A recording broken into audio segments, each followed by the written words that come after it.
The ride we now know as the Madhouse started out as one of the first dark rides ever created. It has evolved significantly over the years to become one of the most well-known immersive ride concepts of all time. The history of these rides began in 1894.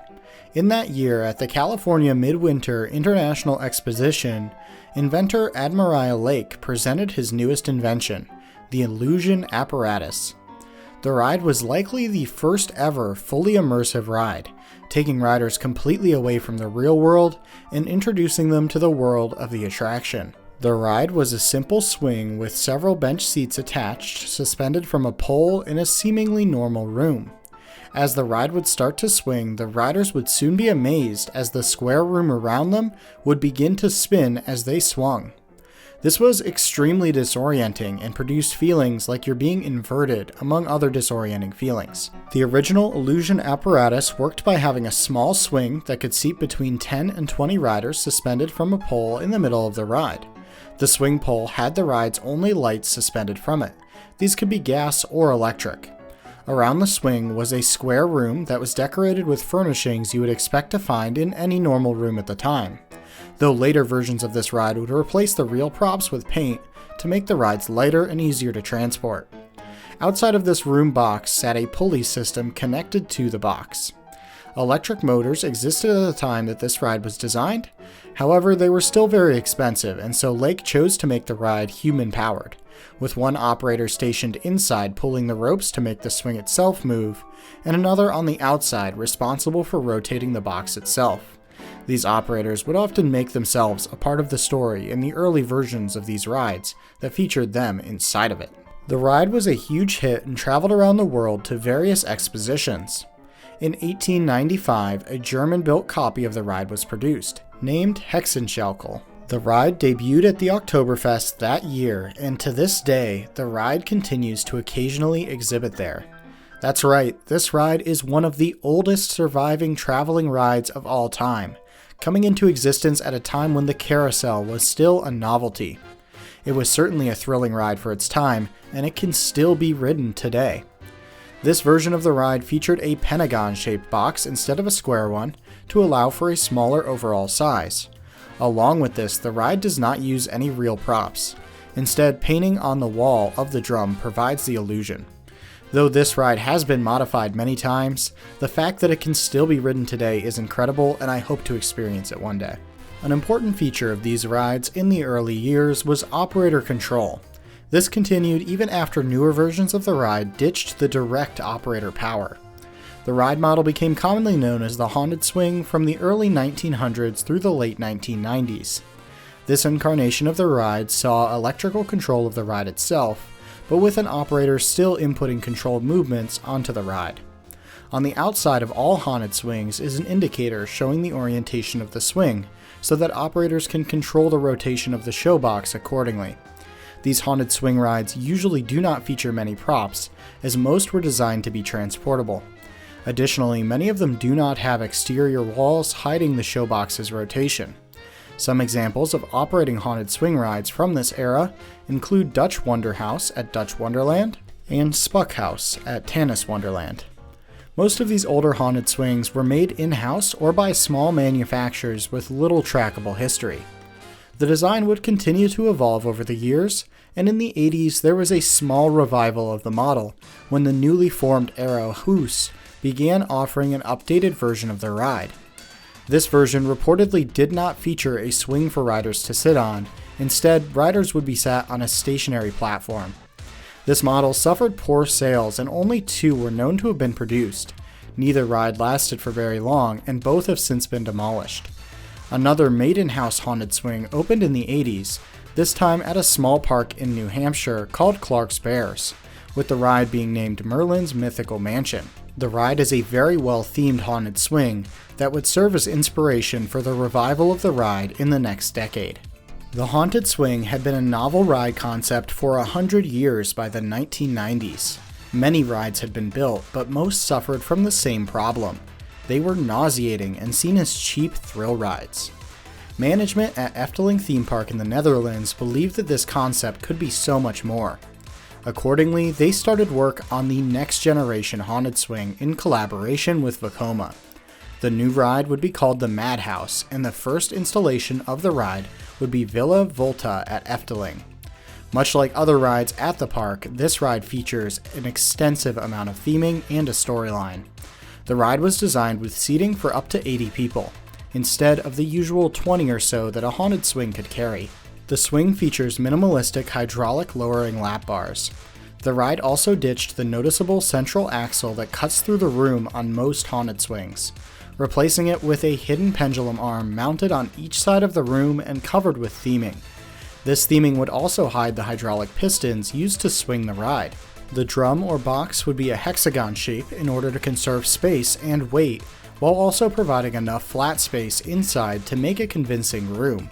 Part of the testing while designing the ride involved making a prototype at Vekoma's factory out of tarp to determine the optimal size of the drum that would provide a convincing illusion while also not making riders sick. The main drum on a Madhouse is driven by 4 sets of feeder wheels on the outside of the drum. One of the main features of a Madhouse compared to a haunted swing is that the ride system is precise enough to move the drum to the exact same position as the swing, providing for a strange sensation where riders can feel themselves moving, but their surroundings are not. Additionally, as a safety precaution, breakout panels were added to every single side of the drum. These can be opened or, in a worst case, broken with an axe in order to access the riders in the event that the drum were to get stuck and not be able to return to the starting position.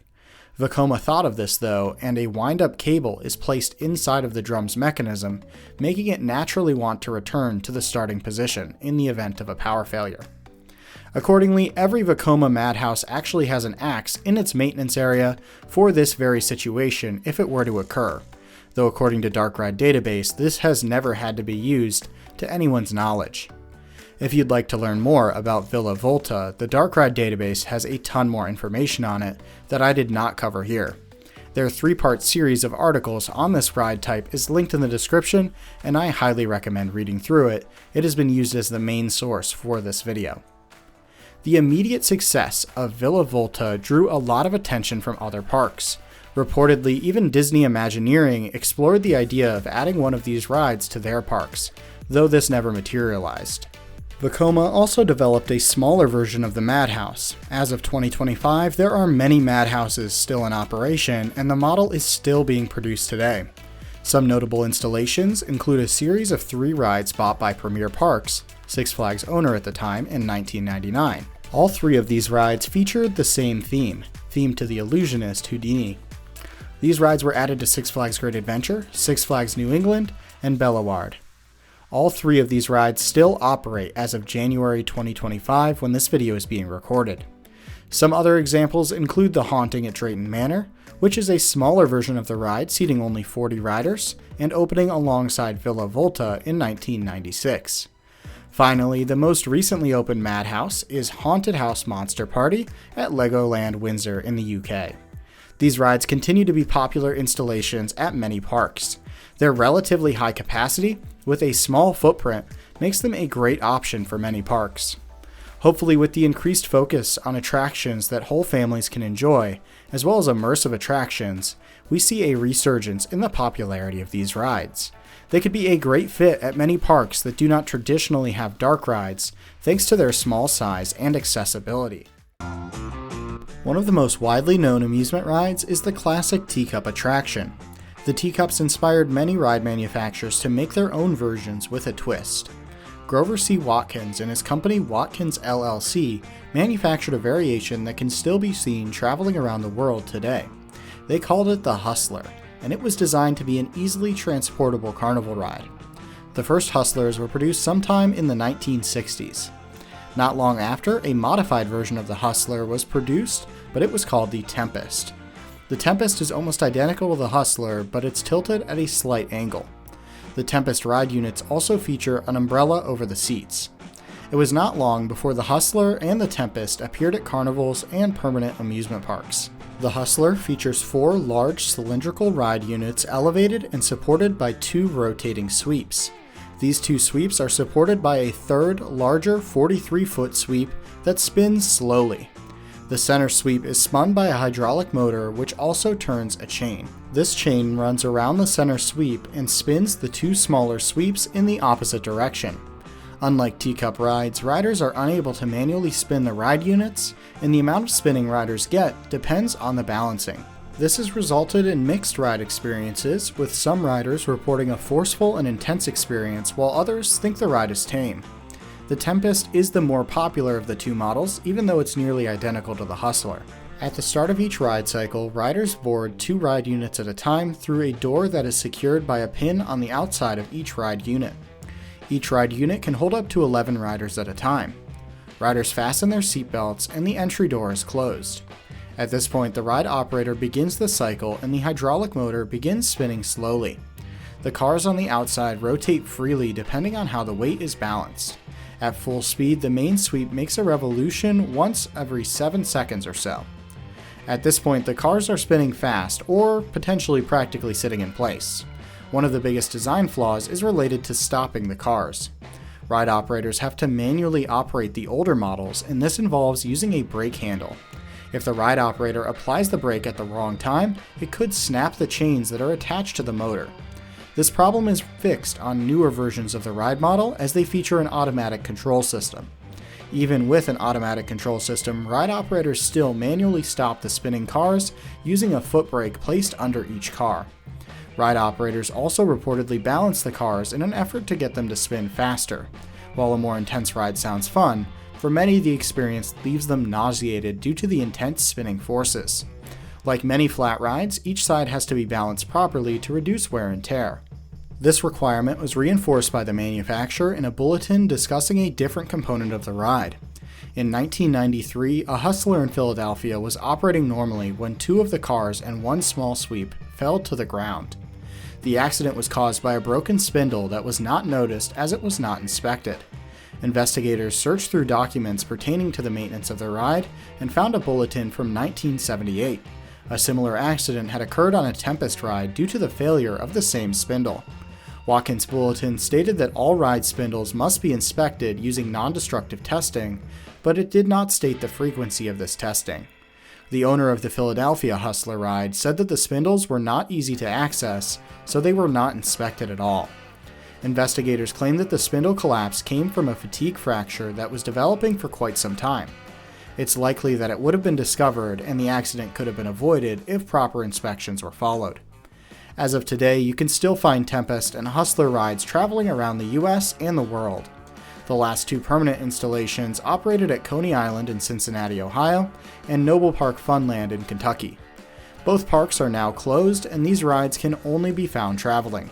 The Hustler and Tempest were arguably the most successful rides manufactured by Watkins.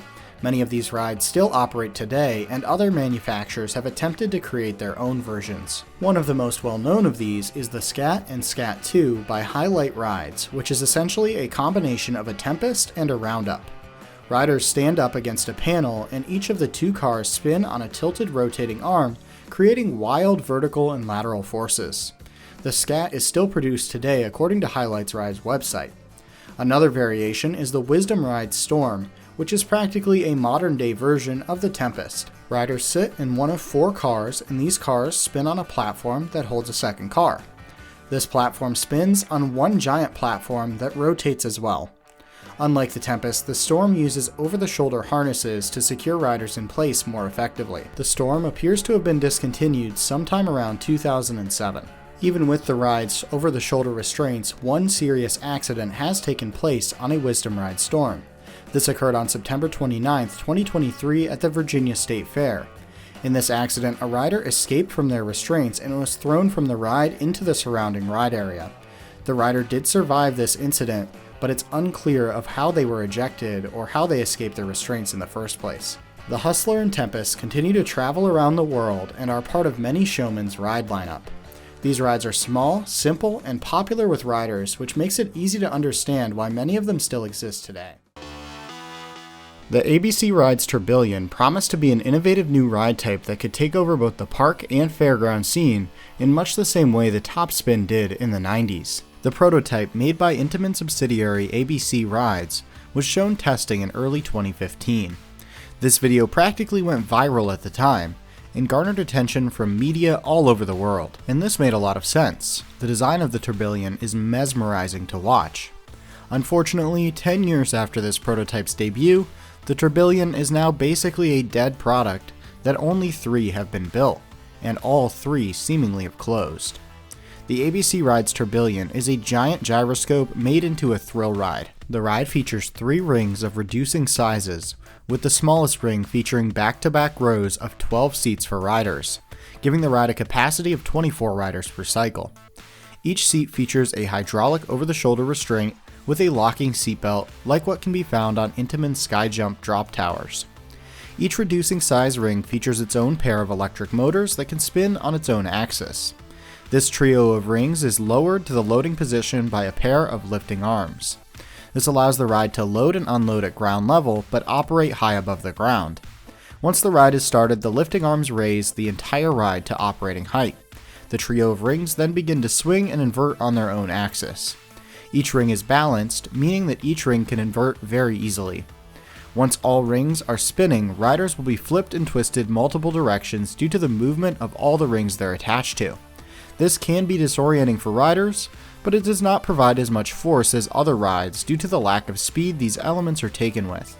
This, among other things, likely contributed to the ride's rapid decline. So far, 3 tourbillons have been produced, though Intamin does seemingly still offer the model as of this video's creation in April 2025.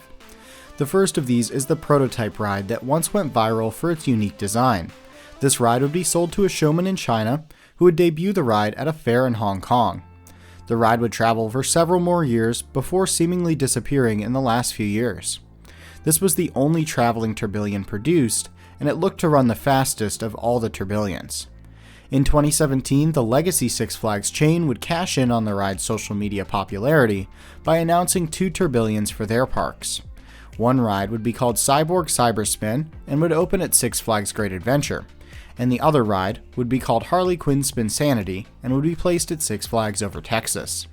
Both rides would open in summer of 2018 to mixed reviews. While riders enjoyed how the rides looked off-ride, the on-ride experience left a lot to be desired. Additionally, all 3 rides had issues with reliability, likely due to the amount of powered moving parts on these rides. Compounding these issues for the 2 Six Flags examples, these rides were victims of the legacy Six Flags way of investing. They were essentially popped down, given a DC name, and that was about it, with the Texas version literally being at the end of a barren asphalt path and set in the middle of a grass field. Accordingly, after their opening year, these rides became quite unpopular. This, combined with their maintenance issues, resulted in the closure of Harley Quinn Spinsanity at Over Texas in 2022 after just 4 years of operation.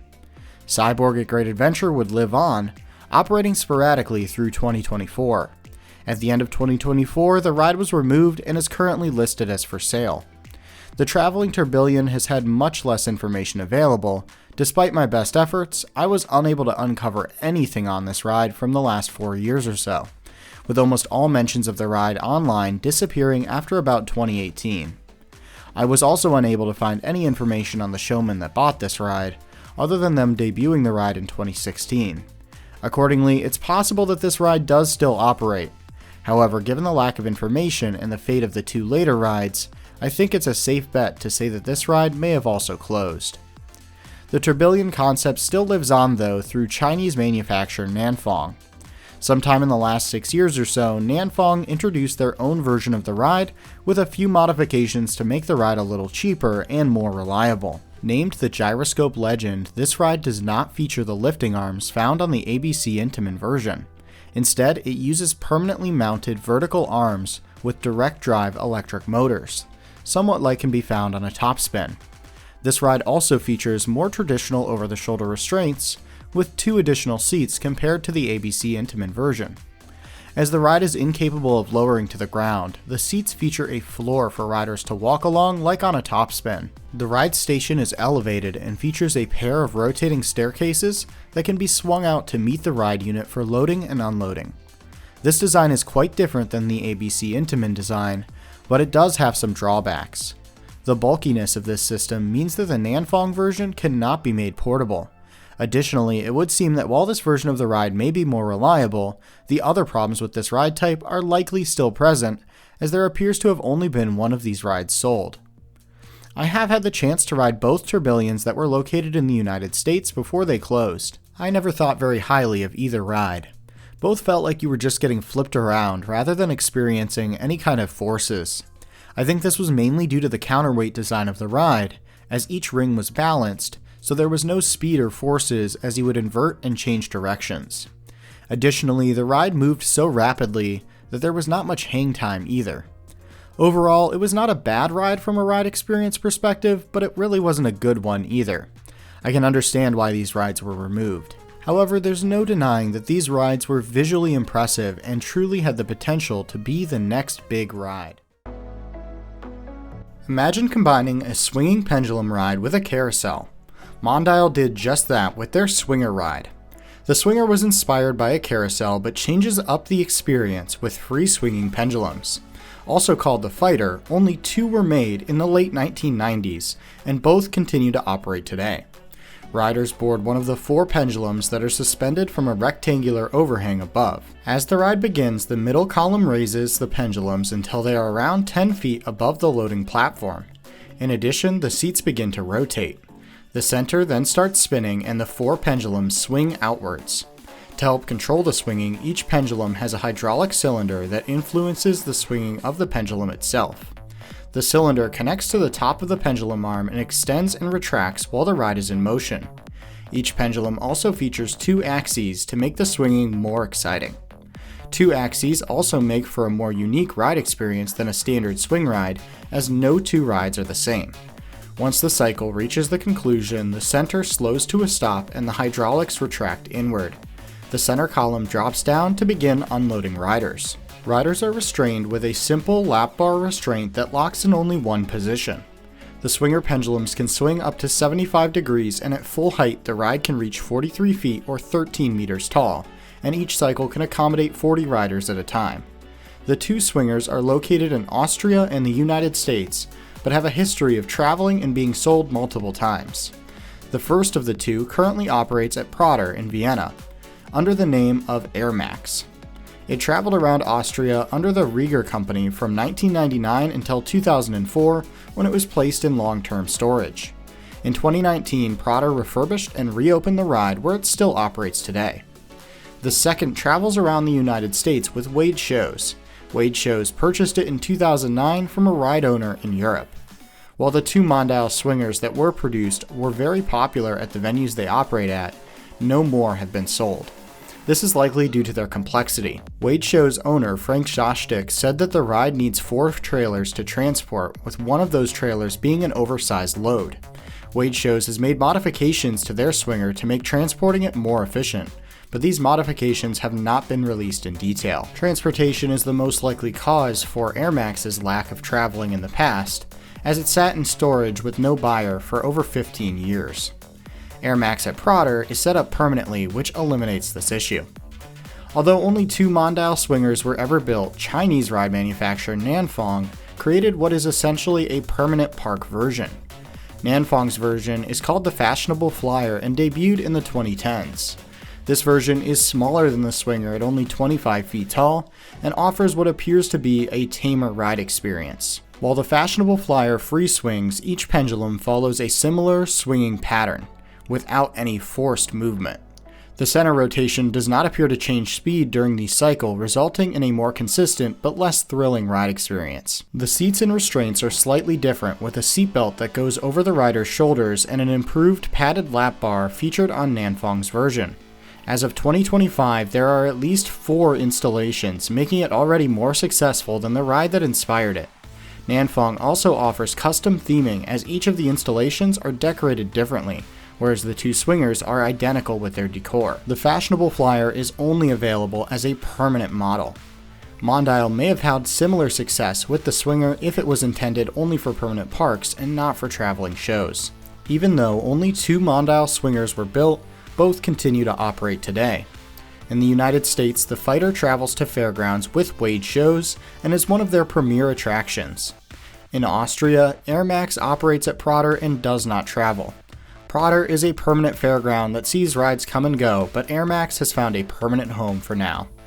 These rides will likely continue to exist for the time being, but if you're in the area near one of them operating, you should definitely go out of your way to ride it.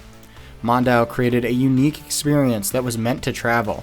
Nanfong recognized their popularity with park guests and recreated their own permanent model that has already outsold the number of Mondao creations. Be sure to give the Swinger or Fashionable Flyer a ride if you have a chance to, as it is truly a unique ride. In the early to mid-2000s, KMG debuted a new ride that was inspired by the classic European waltzer. It was called the Fun Factory, and it was essentially a tilt-a-whirl on steroids. Today we're going to shed some light on this lesser-known KMG attraction. KMG has manufactured 3 Fun Factories, and all 3 are currently in operation. The first was offered to Scottish showman Graham Sedgwick in 2003. However, it was still in development and he opted for a new Freakout instead. KMG gave him the option to buy the Fun Factory when it was ready, but he never did. At this stage in development, the ride was called the Waltzer by KMG. At some point near the end of the development, KMG changed the name to the Fun Factory. The Fun Factory finished development in 2004 and opened under the ownership of Tony Kroon. It was called Fun Factory and traveled around the Netherlands until 2012. It featured a large decorative structure that encompassed the ride, giving it a factory-like appearance. When it first opened, it featured a yellow cover on top. This cover was removed shortly after, leaving the top completely exposed. Decorative signs and props were placed on the outside of the structure to enhance the theme. Fun Factory was also one of the first fairground rides to feature 100% LED lighting. At the time, LED lights were unproven and expensive, but reduced electricity usage by up to 90%. In 2012, this ride was purchased by Sky Attractions and shipped to the US. It operated under the name Fun Factory until it once again changed ownership to Showtime Rides. Under new ownership, it was refurbished and renamed to Hurricane in 2014. It continues to travel around the United States and was recently refurbished and renamed once again to Beach Party in 2020. Beach Party is currently owned and operated by D&K Amusements. The second Fun Factory debuted around 2008 and is owned and operated by showman Jonathan Wheatley. This version is called Speed Buzz and does not feature the decorative structure found on the first. It is designed to be more compact to fit in the spot of a former Eli Bridge Ferris wheel that used to travel at the fair. In addition, the queue is in front of the ride instead of wrapped around the outside. Speed Buzz spends most of its time traveling around fairs in the British Isles and is arguably the most well-known Fun Factory. The newest Fun Factory opened in 2018 and is named Hurricane. Hurricane is owned and operated by German showman Karl-Heinz Heine. Hurricane can be found traveling to fairs in Western Europe. Interestingly, Hurricane is a different size than the first 2, making all 3 Fun Factories slightly different in size. The Fun Factory features 6 4-person gondolas that are placed on a ride platform. The gondolas are supported by a stabilizing support above the gondola and a rotating support below it. Think of it as essentially a carousel horse flipped upside down. The rotating support on the bottom shifts the gondola up and down while the support on top stabilizes it. An electric motor powers each of the reciprocating support arms that shift the gondolas up and down. This up and down motion intensifies the spinning as the cars are not balanced at the center, much like on a tilt-a-whirl or waltzer. Each gondola is free spinning, but features a braking mechanism that activates when the cycle ends.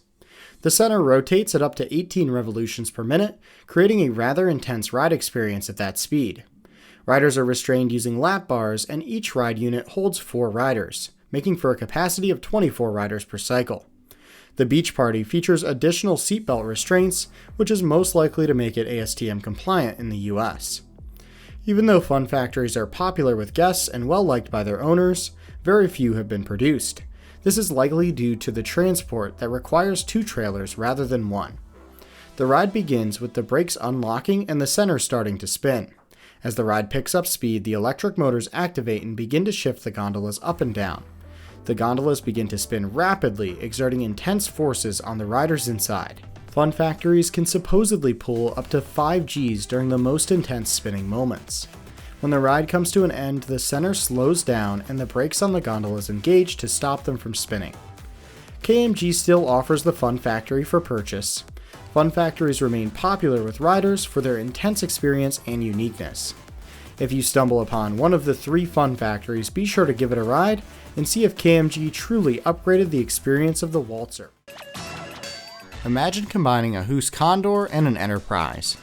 Hoos did just that in 1977 with the debut of the TriStar. Only 5 TriStars were ever manufactured and only 1 remains in operation as of 2025. Even though only 5 were manufactured, over 20 amusement parks at one point featured a TriStar. In 1977, the debut of the TriStar occurred on European traveling fairs. The first one was owned by Dutch showman H.D. Vries and traveled under its manufacturer name of TriStar. Vries sold it to Raid shows in the USA after only 1 season, where it traveled through the 1980s. Eventually, it was sold to Alton Towers in 1991, where it operated for just 2 seasons before being sold again. It was sold 2 more times before it found its final home at Pleasurewood Hills in 2005. The ride would operate here through 2017 before closing down due to high maintenance costs. Another 3 TriStars were owned and operated by the showmen Helmut Egner, Walter Rick, and Michael Ropers. Similar to the original TriStar, the 3 were almost immediately sold by their showmen, with these eventually going to permanent amusement parks. By 1980, only 1 of the 4 was still traveling, but its time as a traveling ride was still short-lived. In 1986, Riverside Amusement Park, now Six Flags New England in Massachusetts, opened the 5th and final TriStar. It only operated until 1997 when it was closed and removed. Interestingly, this TriStar is the only one that spent its entire operational life at one location. The original 4 moved locations multiple times during their lifetime, exchanging hands between parks and showmen around the world. Ultimately, as you may be able to guess, the TriStars were plagued with issues. Visitors reported that it was not uncommon for them to remain closed for extended periods of time for maintenance. It didn't help that these rides had a height requirement of 54 inches, which is quite high for a ride like this, and accordingly many younger guests were unable to ride. The height requirement was likely due to the ride vehicles not featuring any kind of restraint. Riders are essentially in a cage and had to brace themselves during the ride itself. While it was most likely a thrilling experience, the larger height requirement did not make it accommodating for families. These conditions also made them undesirable for their owners, as they were both unreliable and unaccommodating.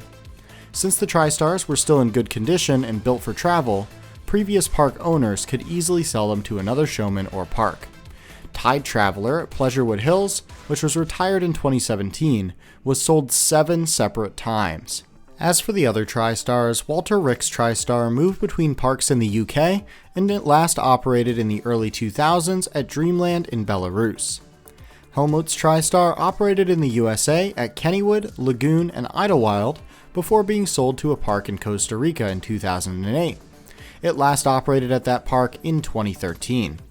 The final TriStar operates still under the name Parakeet at La Mer de Sable in France, though it no longer raises during the ride cycle. When the ride is functioning as intended, riders load into one of the 21 rider vehicles. Each vehicle has the capability to hold 2 riders, giving a cycle capacity of 42 riders. 2 riders share a vehicle and are seated ahead or behind each other instead of next to each other. Riders place the chain over the vehicle entryway, which is the only restraint on the ride. As the 2-minute cycle begins, the center boom arms begin to rotate. Soon, the sweeps that support each of the 7 ride vehicles begin to rotate on their own axis in the opposite direction of the main booms. Once both rotations reach their max, the center is lifted upwards to a 45-degree angle. It remains at the full height for a significant duration of the ride cycle. Once the ride cycle begins to conclude, the TriStar begins to lower back to the ground, and the motors rotating the sweeps slow to a stop. Unfortunately, this ride experience is essentially defunct, as the last remaining TriStar, named Parakeet, does not raise upwards. While the exact reason for this modification has not been disclosed, it's very likely that the park is unable to keep the ride operating reliably when its cycle is run in full effect. The current ride experience is essentially just a condor that does not raise into the air. From videos online, it also appears to run much slower. Hoos has not manufactured a TriStar since 1986, and finding parts for older Hoos rides is notoriously difficult. it's not unlikely that the remaining TriStar will soon be defunct, and the original experience will very likely never return. Although the TriStar is essentially extinct, it remains an impressive ride in the grand scheme of the industry. Hoos made many notable rides around this time, but unfortunately the TriStar did not take off like the Enterprise did. The 1970s saw a boom in the rides industry as new technology became widely available, making rides smaller and more thrilling. In 1964, the Passat ride was first introduced. This ride would take a spinning disc with free-swinging rider seats attached and invert them by traveling over a guide pole. This type of ride would not last long due to its complexity. However, it would inspire two iconic rides that define the Midway today. These would be the Enterprise and the Explorer. We have covered the Enterprise extensively in other videos. The Explorer, though, was introduced by French company Reverchon in 1980, taking inspiration from the Passat and the Enterprise. This ride would effectively combine the Enterprise with the movements found on a monster ride. Much like an Enterprise, the Explorer has 22-person rider vehicles. Unlike an Enterprise, these feature a more open design similar to what can be found on a Matterhorn. These vehicles feature simple lap bars that can effectively restrain two riders and do lock, unlike most Matterhorns. The ride starts with the sweep arms spinning up to near maximum speed, around 16 revolutions per minute. As this happens, the ride's center raises using a stacked system of jointed plates raised by a hydraulic system. This same system places the center of the rotating sweep arms at a slight angle. Once the ride is up to speed, this center begins to rotate in the opposite direction of the spinning sweeps. This creates a wave-like motion similar to what can be found on a monster ride. It has the effect of turning the ride into essentially a music express that can have its movement controlled. The wave-like motion causes the cars to swing out dramatically as the centripetal force keeps riders pinned into their seats. The ride can be transported on just one trailer in Europe and 2 trailers in the US. It can be set up in just 6 hours with 3 people. As far as I'm able to tell, Reverchon only produced traveling versions of the ride, but a few traveling versions did end up getting set up at parks. The ride ceased production in 2001, with over 30 being built and being sold all over the world. Currently, there are around 10 examples still in operation. The majority of remaining examples operate on traveling fairs in Europe. A few examples are Caribbean Star, operated by German showman Schneider, Hyper, owned by French showman Chassard, and Superstar, owned by German showman Weiser. The Reverchon Explorer ceased production in 2001, however several competitors have emerged to create similar rides. The most well-known of these is the ARM Quasar. Built by ARM UK, this ride is essentially a smaller version of the Explorer. First introduced in the mid-1980s, this ride features only 16 rider vehicles instead of 20, making for a capacity of 32 riders per cycle. Unlike the Explorer, it's possible for the center eccentric to rotate in the same direction of the sweeps, though this is generally not advisable. The Quasar has proven to be the most popular version of the ride in the US, as its small size allows for transportation on just one trailer in the US, where regulations on trailer sizes and weights are generally stricter. The Quasar appears to no longer be in production, but it can still be found traveling with many shows. Some examples include Quasar owned by Bates Bros Amusements of Ohio, Quasar owned by Butler Amusements of California, and Quasar owned by Swicca S Amusements out of Pennsylvania. The Hang 10, made by Italian manufacturer SDC, is a near-exact clone of the Explorer. The SDC version features smaller, more cramped rider vehicles that are generally not as well liked as the ones found on the Quasar or Explorer. These lap bars lock using a pin on the outside of the car, much like what is found on many Music Express rides. The Hang 10 is the same size as the Explorer and runs at about the same speed. The ride features roughly the same lifting system as the Explorer as well. The Hang 10 was the least popular version of this ride type, but a handful of them do still operate, such as the US East Coast-based Degler Attractions example. Whether you ride the Explorer, Hang 10, or Quasar, you're sure to find a ride with rapid and intense swinging that exceeds what can be found on most Matterhorns. The remaining examples of these rides continue to be favorites at their respective shows, and they'll likely continue to operate for some time. I personally would not be surprised if a new manufacturer picks up the design of this ride and starts producing a modern version, as these rides remain popular. In the early 1990s, Hoos debuted the Top Spin. The top spin features a swinging gondola suspended between two arms that rotates forwards and backwards respective to the gondola. The Hoos top spin became widely popular as both a traveling and permanent ride.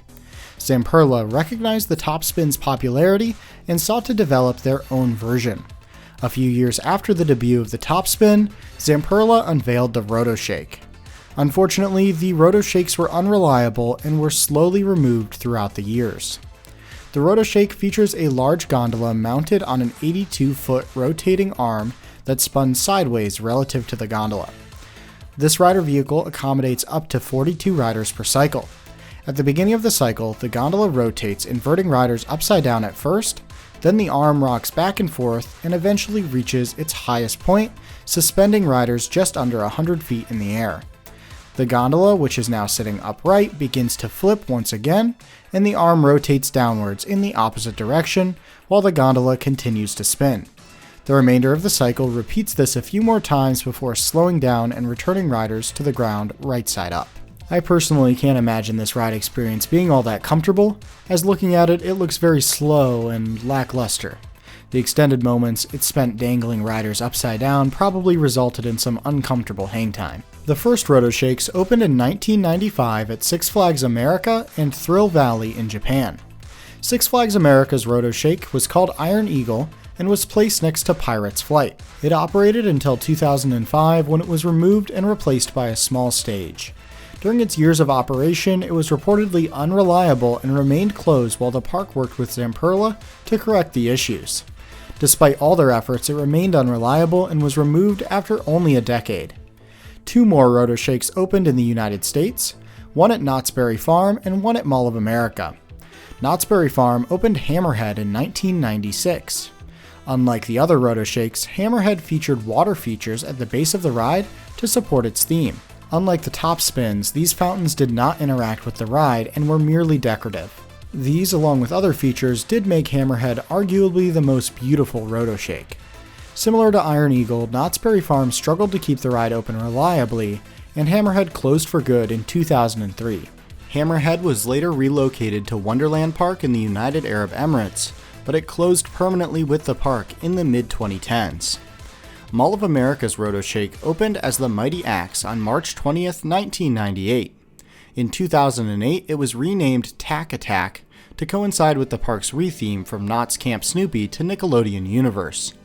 Tack Attack remained in operation for 3 more years until it closed down and was demolished in November of 2011. Mall of America's RotoShake was arguably the most well-known, but not necessarily for a good reason. During its opening year, the ride got stuck upside down with riders at the top for 30 minutes due to a mechanical issue.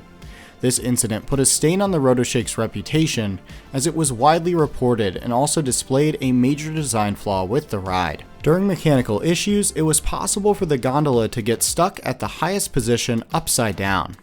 This incident was not isolated, as there were reports of it happening on the other RotoShakes as well. These incidents, combined with the ride's unreliable nature, most likely contributed to its downfall. Only a few other RotoShakes were constructed. One operated at Al Shalal Park in Jeddah, Saudi Arabia. This RotoShake opened with the park in 2005 and remained there for 12 years until it was removed in 2017. Italy's Lunar Park also featured a RotoShake that opened in 1996. While the exact closing date is unknown, this RotoShake was put up for sale in the used ride section of Zamperla's website in 2004 and remained on there until 2008. It's unknown if this ride was ever sold or what ultimately happened to this RotoShake, but Lunar Park closed in 2008. 3 RotoShakes operated in Japan, one at Thrill Valley, one at Expo Land, and one at Hokkaido Greenland. Interestingly, the RotoShakes at Thrill Valley and Expo Land closed for good with their parks in 2002 and 2007. Greenland's RotoShake remains standing but not operating at the park as of 2023. This could very well be the last RotoShake standing as of this year if it is still there. However, the ride looks to be in extremely poor condition and will most likely never operate again. In 2014, a RotoShake appeared on a Facebook page that sells used rides. This RotoShake claimed to be built in 2005, but in the pictures it was stripped of all of its fiberglass decorative parts and looked to be in newer condition. No other information was provided, and the backstory behind it was never disclosed. There's a possibility it could have been purchased from one of the parks in Japan and refurbished by its new owner, hoping to be resold. But almost 10 years later, we have not seen any new RotoShake installations. There are only 8 known RotoShakes that operated around the world with riders, and only one remains standing. It's safe to say that the RotoShake did not overtake the topspin, and the ride has long since been discontinued. The most iconic amusement ride, perhaps only behind the carousel, is the Ferris wheel. This ride's iconic status can be attributed to its history, as not only is the Ferris wheel one of the most produced rides of all time, it's also one of the oldest. Much like the carousel, the Ferris wheel can be traced to the early modern era in Europe, first appearing in the historical record around the mid-1600s. The predecessor to the modern Ferris wheel was described as a wooden frame wheel-like structure with balanced seats for children or adults. The wheel was spun by hand and could produce quite the thrill for its time, as riders were spun up and down, all while remaining upright.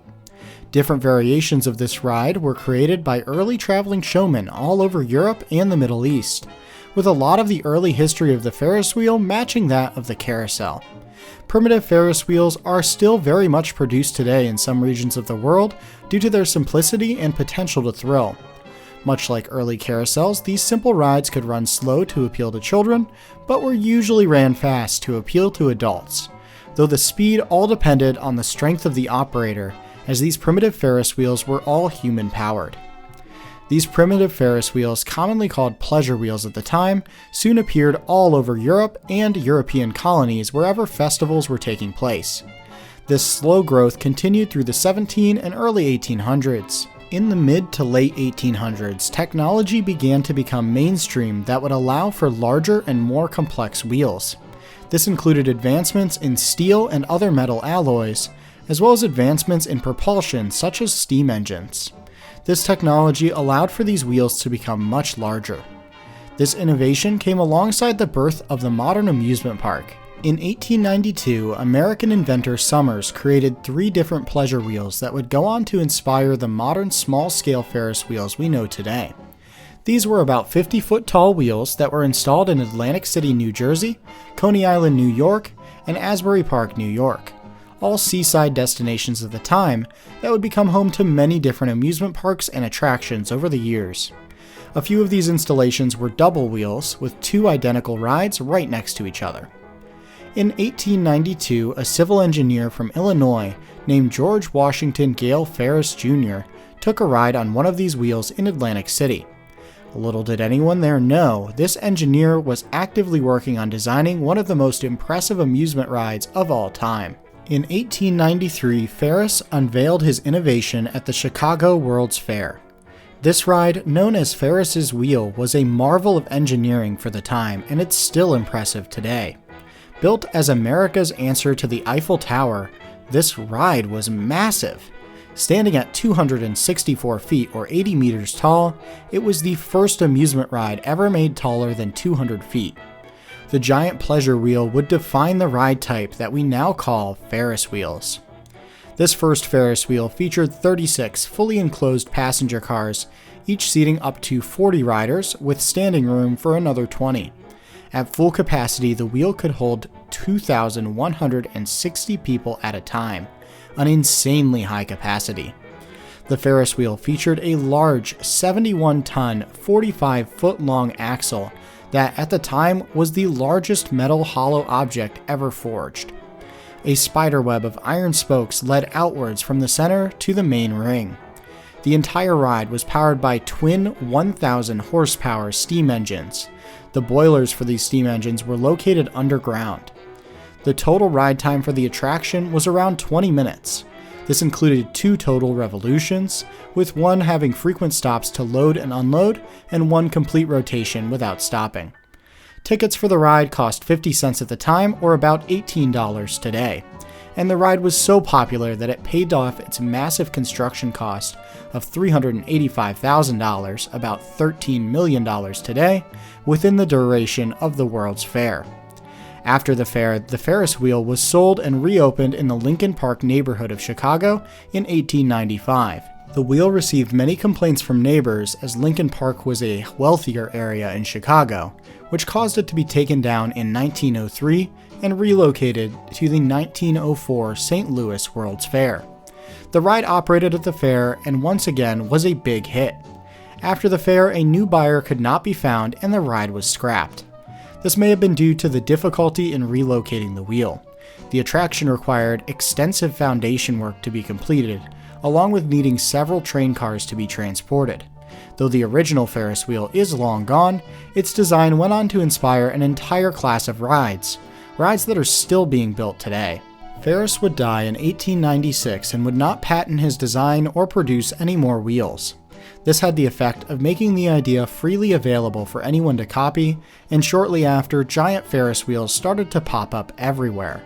The first of these was the slightly taller Great Wheel in the UK for the 1895 Empire of India exhibition. This wheel would be sold a handful of times before being demolished in 1907 after no longer being profitable. This would be followed by a larger wheel in Paris in 1900, which was demolished in 1920. A smaller wheel than all of these was built in Austria in 1897, named Wiener Riesenrad, which is German for Vienna Giant Wheel. The ride is notable for holding the title of tallest Ferris wheel at a height of 64 meters or 212 feet for 65 years, despite not being the tallest in the world when it opened.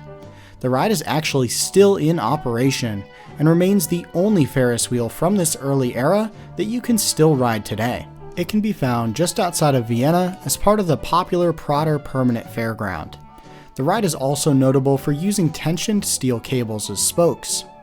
The ride was slated for demolition in 1917, but was saved by a lack of funding for this demolition.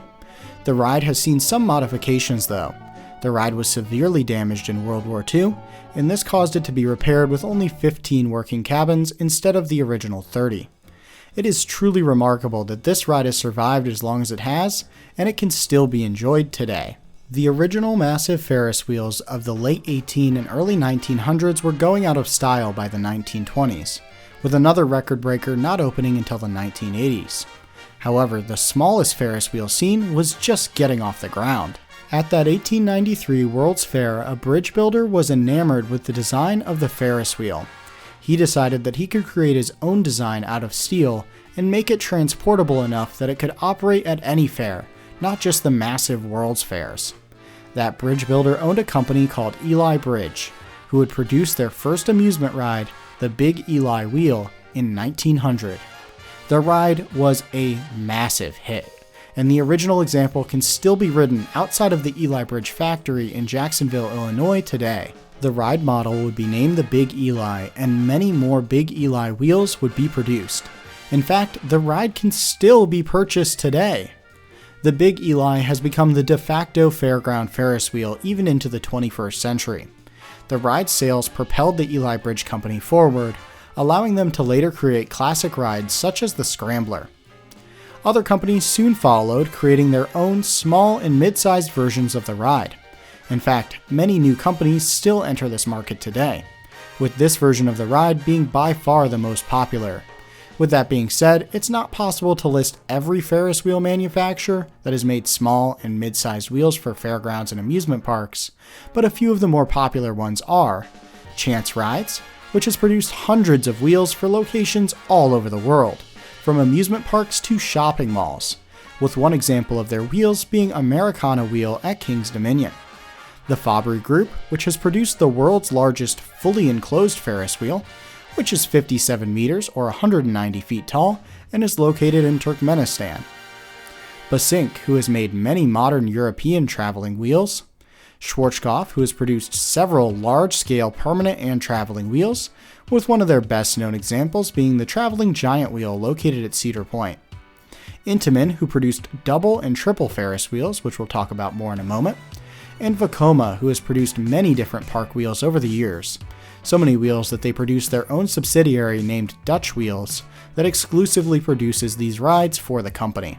With so many different manufacturers making Ferris wheels over the years, there have been many different designs and innovations.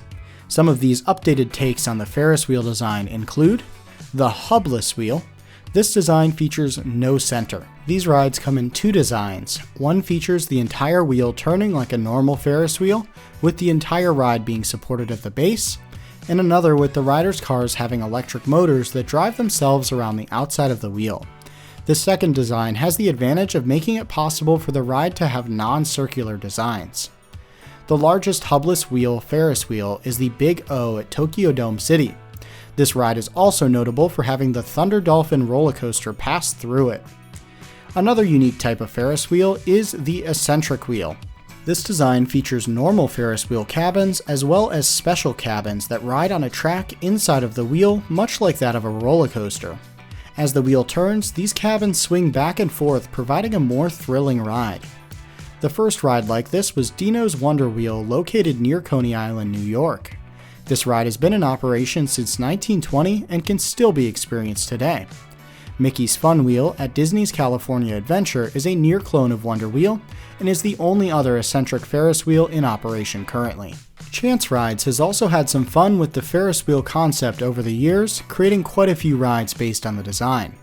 These include the Radar, a 1960s design of double Ferris wheel that could rotate on its horizontal axis, and the Skydiver, a 1960s extreme ride with unbalanced cars that can invert that are attached to a Ferris wheel.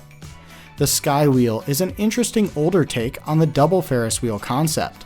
Produced by the Alan Herschel Company in the 1950s and 60s, this ride is two smaller Ferris wheels attached together with the hub of a larger wheel.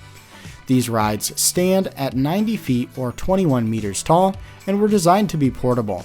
Their low capacity due to their difficulty to load efficiently ultimately led to their decline. However, a few do still operate today. One is in operation with the American Showman Modern Midways, though on their site they state that due to high maintenance and transportation costs, the Sky Wheel is only available for select venues. The Intamin double and triple Ferris wheels are quite well-known variations of the ride, though they're also quite unconventional. These rides featured 2 or 3 separate boom arms that each had their own Ferris wheel hubs. Accordingly, these rides featured an incredibly high capacity.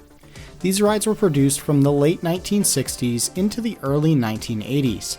They would all close shortly after the turn of the millennium due to high maintenance costs and lessening rider demand.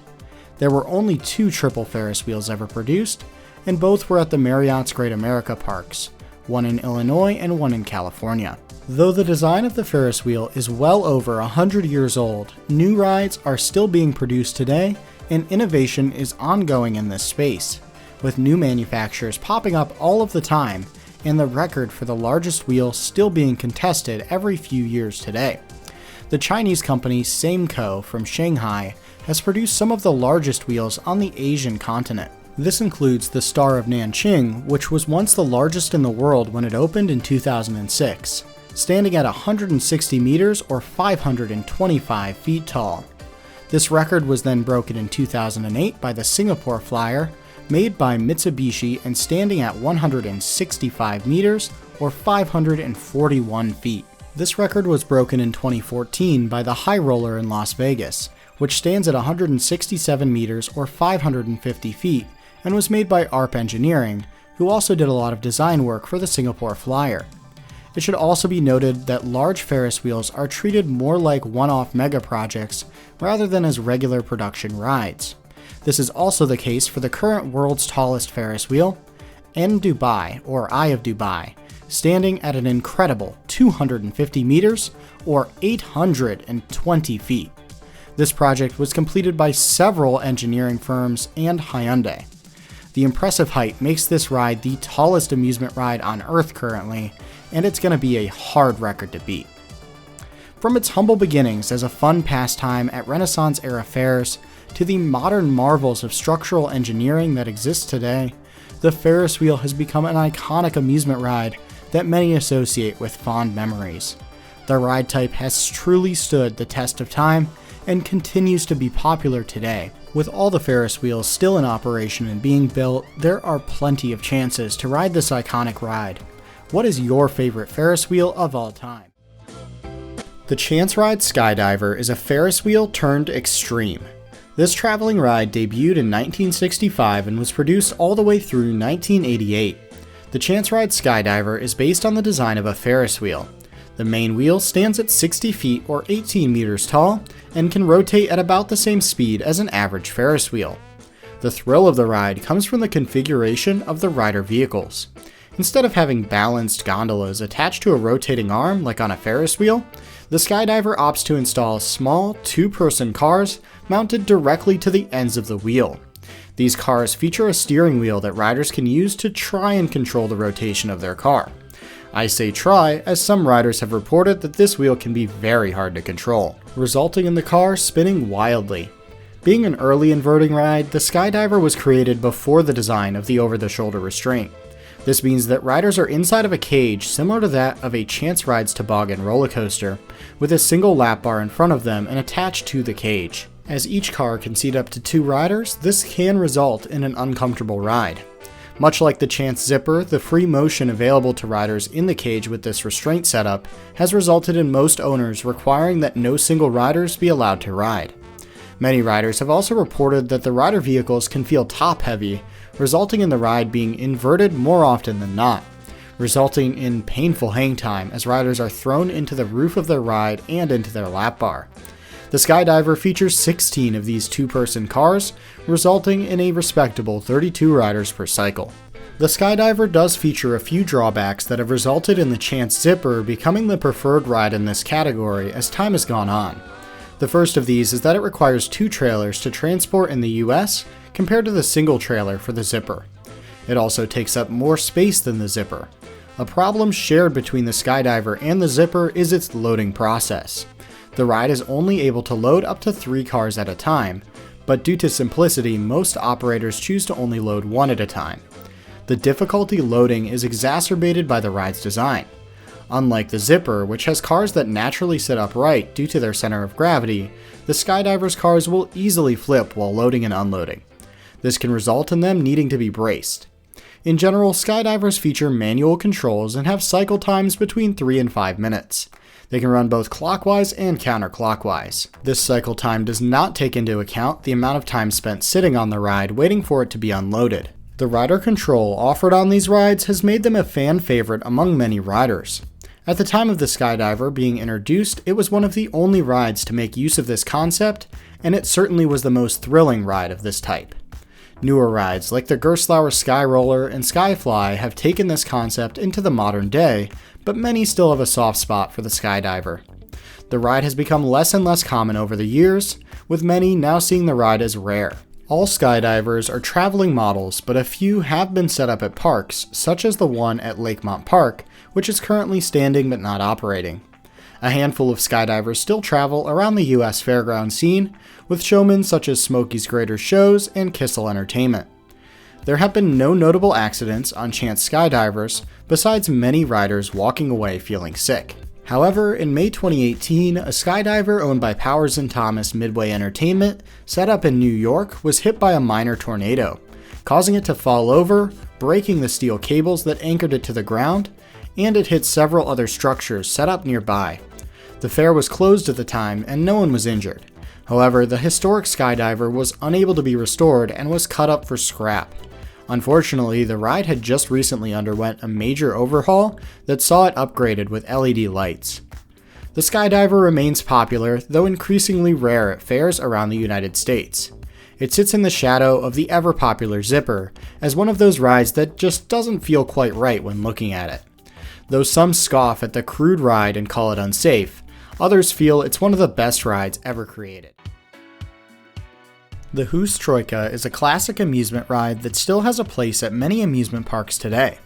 Developed by the German manufacturer Höchst Machine Fabric, the first Troikas were introduced in the early 1970s and are one of the earliest rides the company ever produced.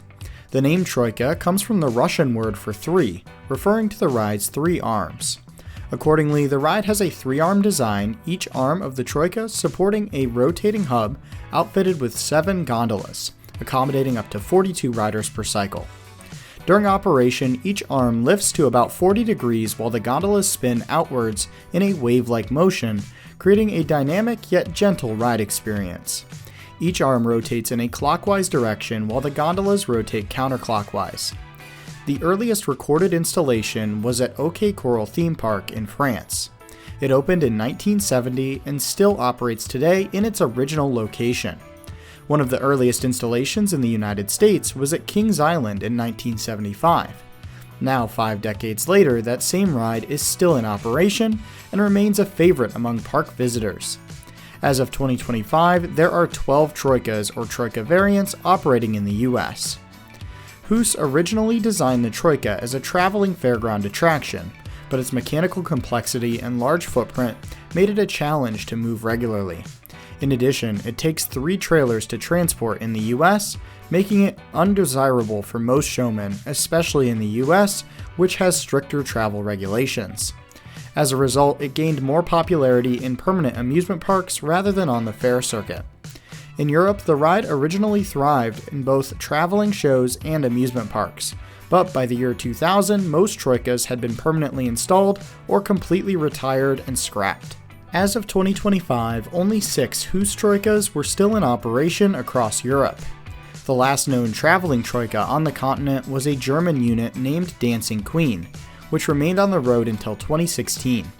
It was later purchased and refurbished by Dutch operator Vandermost, who then sold it to Dorney Park in the US, where it continues to operate under the name Kaleidoscope.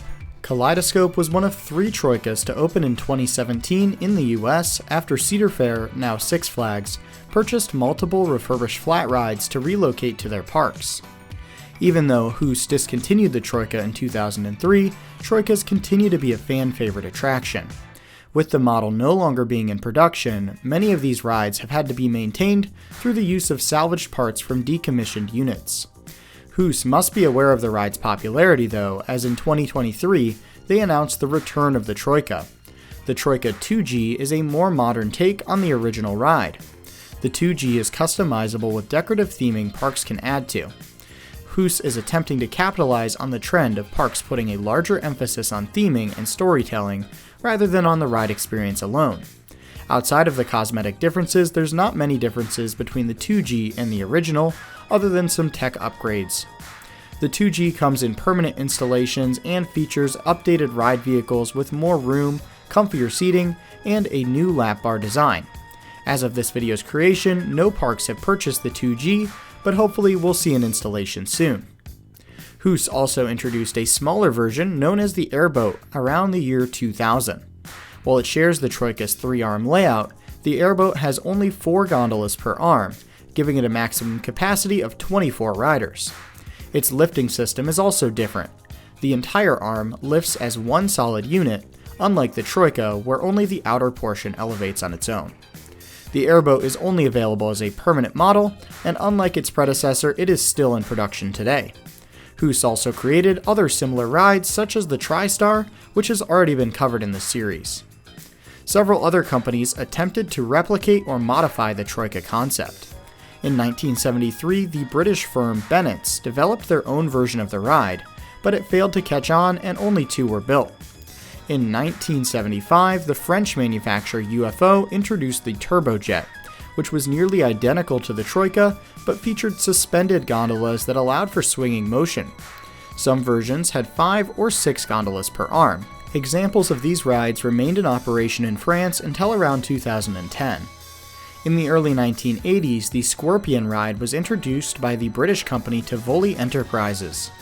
This version maintained the same movement and capacity as the Troika, but was designed to be far easier to transport, requiring only a single trailer. It also operated at higher speeds and had the ability to rotate its arms in the same direction as the central structure, although that feature is rarely used. Another British manufacturer, Fairmats, also produced the Scorpion, though the relationship between them and Tivoli is not well documented. Today, one Tivoli Scorpion travels around the US under the Showman Tally Amusements, and several travel around the UK. The Troika has endured thanks to its mechanical charm and nostalgic appeal. Even after 50 years, it remains a classic amusement park ride that is enjoyed by millions of riders each year. Its iconic design and ride experience inspired many different variations and other flat rides in the years following, even as recently as 2023. From Kings Island's steadfast installation to Dorney Park's refurbished kaleidoscope, the Hoos Troika continues to delight riders while preserving a unique chapter of amusement park history that will likely continue for generations to come. In 1920, Dennis Jeffries debuted what was arguably one of the most successful fairground rides in Europe. It was called the Waltzer, and it attempted to mimic the spinning movement of the famous waltz dance. The concept for the ride was so good, it was developed again on the other side of the world and opened as the Tilt-A-Whirl. Both the Waltzer and the Tilt-A-Whirl still operate around the world today at both traveling fairgrounds and permanent amusement parks. The development of the modern Waltzer took multiple decades and had no singular creator. The earliest concepts emerged in 1881 when Charles Burrell and Percival Everett designed and registered the first concept that would now be traced to the Waltzer. Their goal was to create a ride using a rotating circular platform arranged around an outer ring that imitated the movement found in a waltz. Nothing happened with this concept up until around 1920 when Dennis Jeffries debuted the first Waltzer ride in Cheshire. Jeffries used his nieces as the first ever riders for test riding.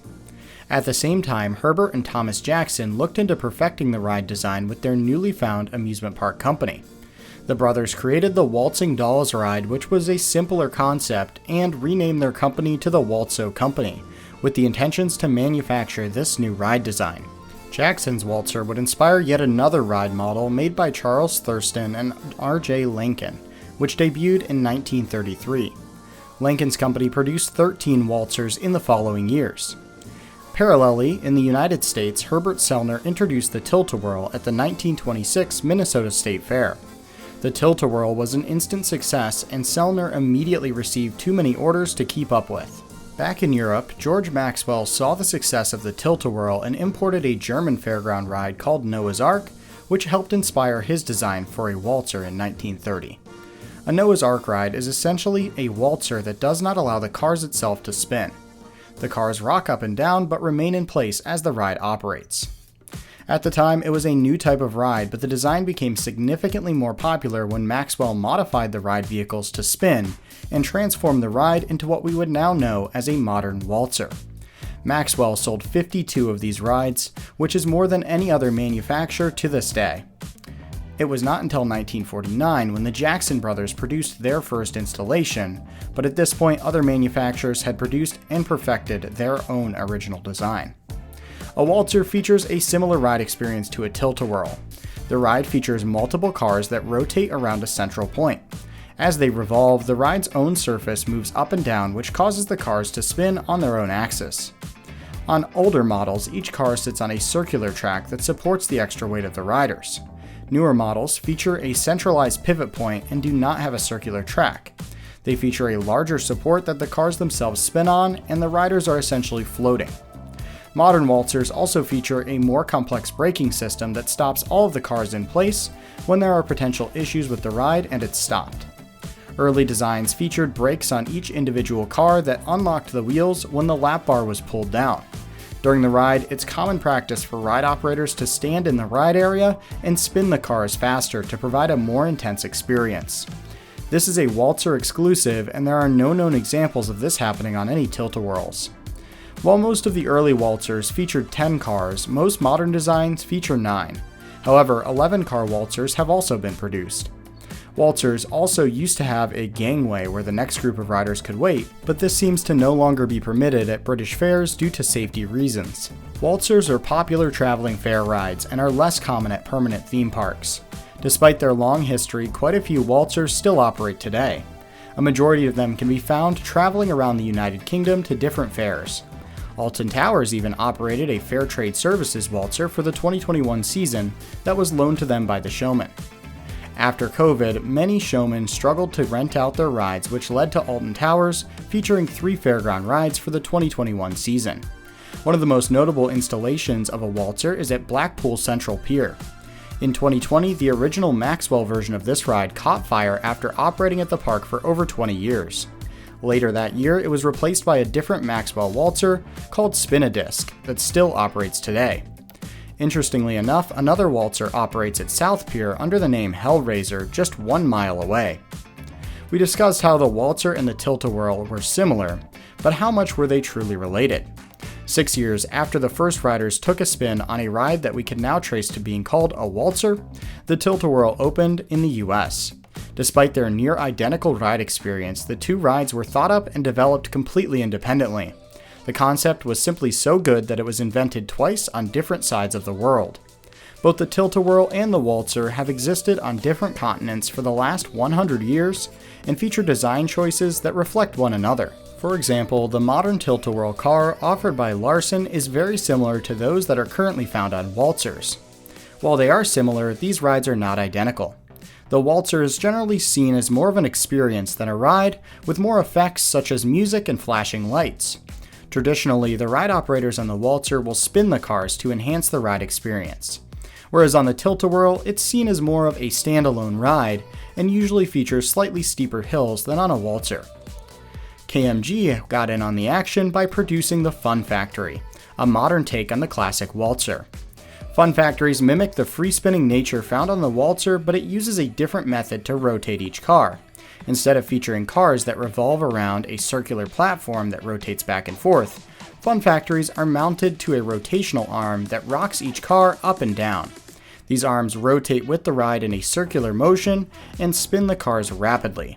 Unfortunately, the Fun Factory never saw the success of the waltzer, and only 3 operate today. In May of 2025, a viral video surfaced showing a waltzer with 3 riders spinning wildly before flying off the ride. The waltzer was operating at a fun fair in Edinburgh and was shut down immediately following the accident. No one was seriously injured, and as of when this video was recorded, the incident is still under investigation. As of 2025, over 100 waltzers have been produced, and many of them still operate today. Fairtrade Services still manufactures waltzers, and their most recent installation opened in 2021 under showman David Taylor. Laken produced their last waltzer in 1947 and closed down in 1952. Maxwell, who is probably the largest waltzer manufacturer, produced their final machine in 1983 before ending business that same year. Jackson produced their final waltzer in 1989 before closing down in 1992. The waltzer remains a popular and classic fairground ride in the UK especially. Their creative design has stood the test of time, and few rides have remained as unmodified and mass-produced. Chance Rides is famous for their classic fairground attractions. Rides such as the Zipper are essentially a staple of the American fairground. But did you know there was another ride that became extremely popular almost overnight and operated at many fairgrounds in North America, and today is almost completely extinct? It started in the 1960s when Gerald Barber designed and constructed a new prototype for a fairground ride. Premiering under the name Caravel, this ride took a new spin on the traditional Ferris wheel. Later models would be called the Raven or the Radar, with the latter becoming the name it was most commonly referred to.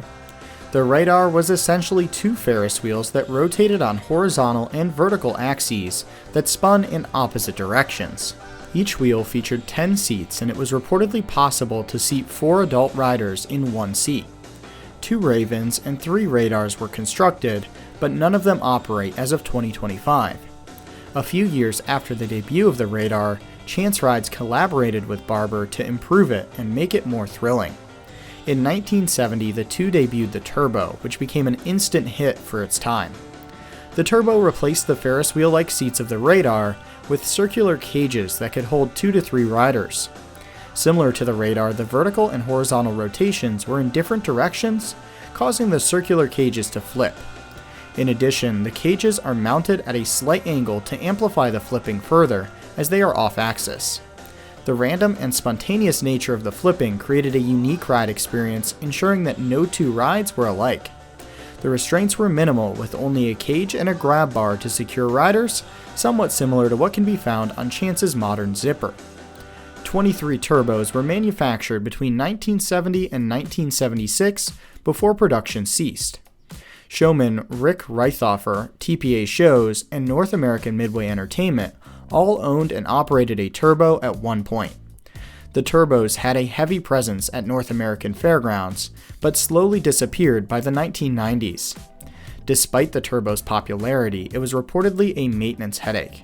Issues arose with the ride's braking system, as the master cylinder for the brakes was the same as one from a 1950s Ford pickup truck. The cylinder saw extensive wear and had to be replaced often, as it was never designed for this use.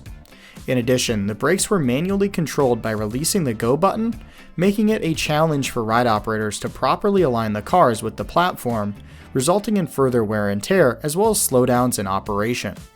Issues weren't limited to the ride during operation, but also its setup and teardown.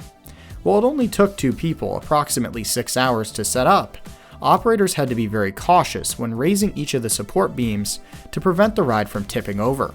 After only 2 decades, many showmen retired the aging rides, with most turbos being retired or scrapped by the 1990s.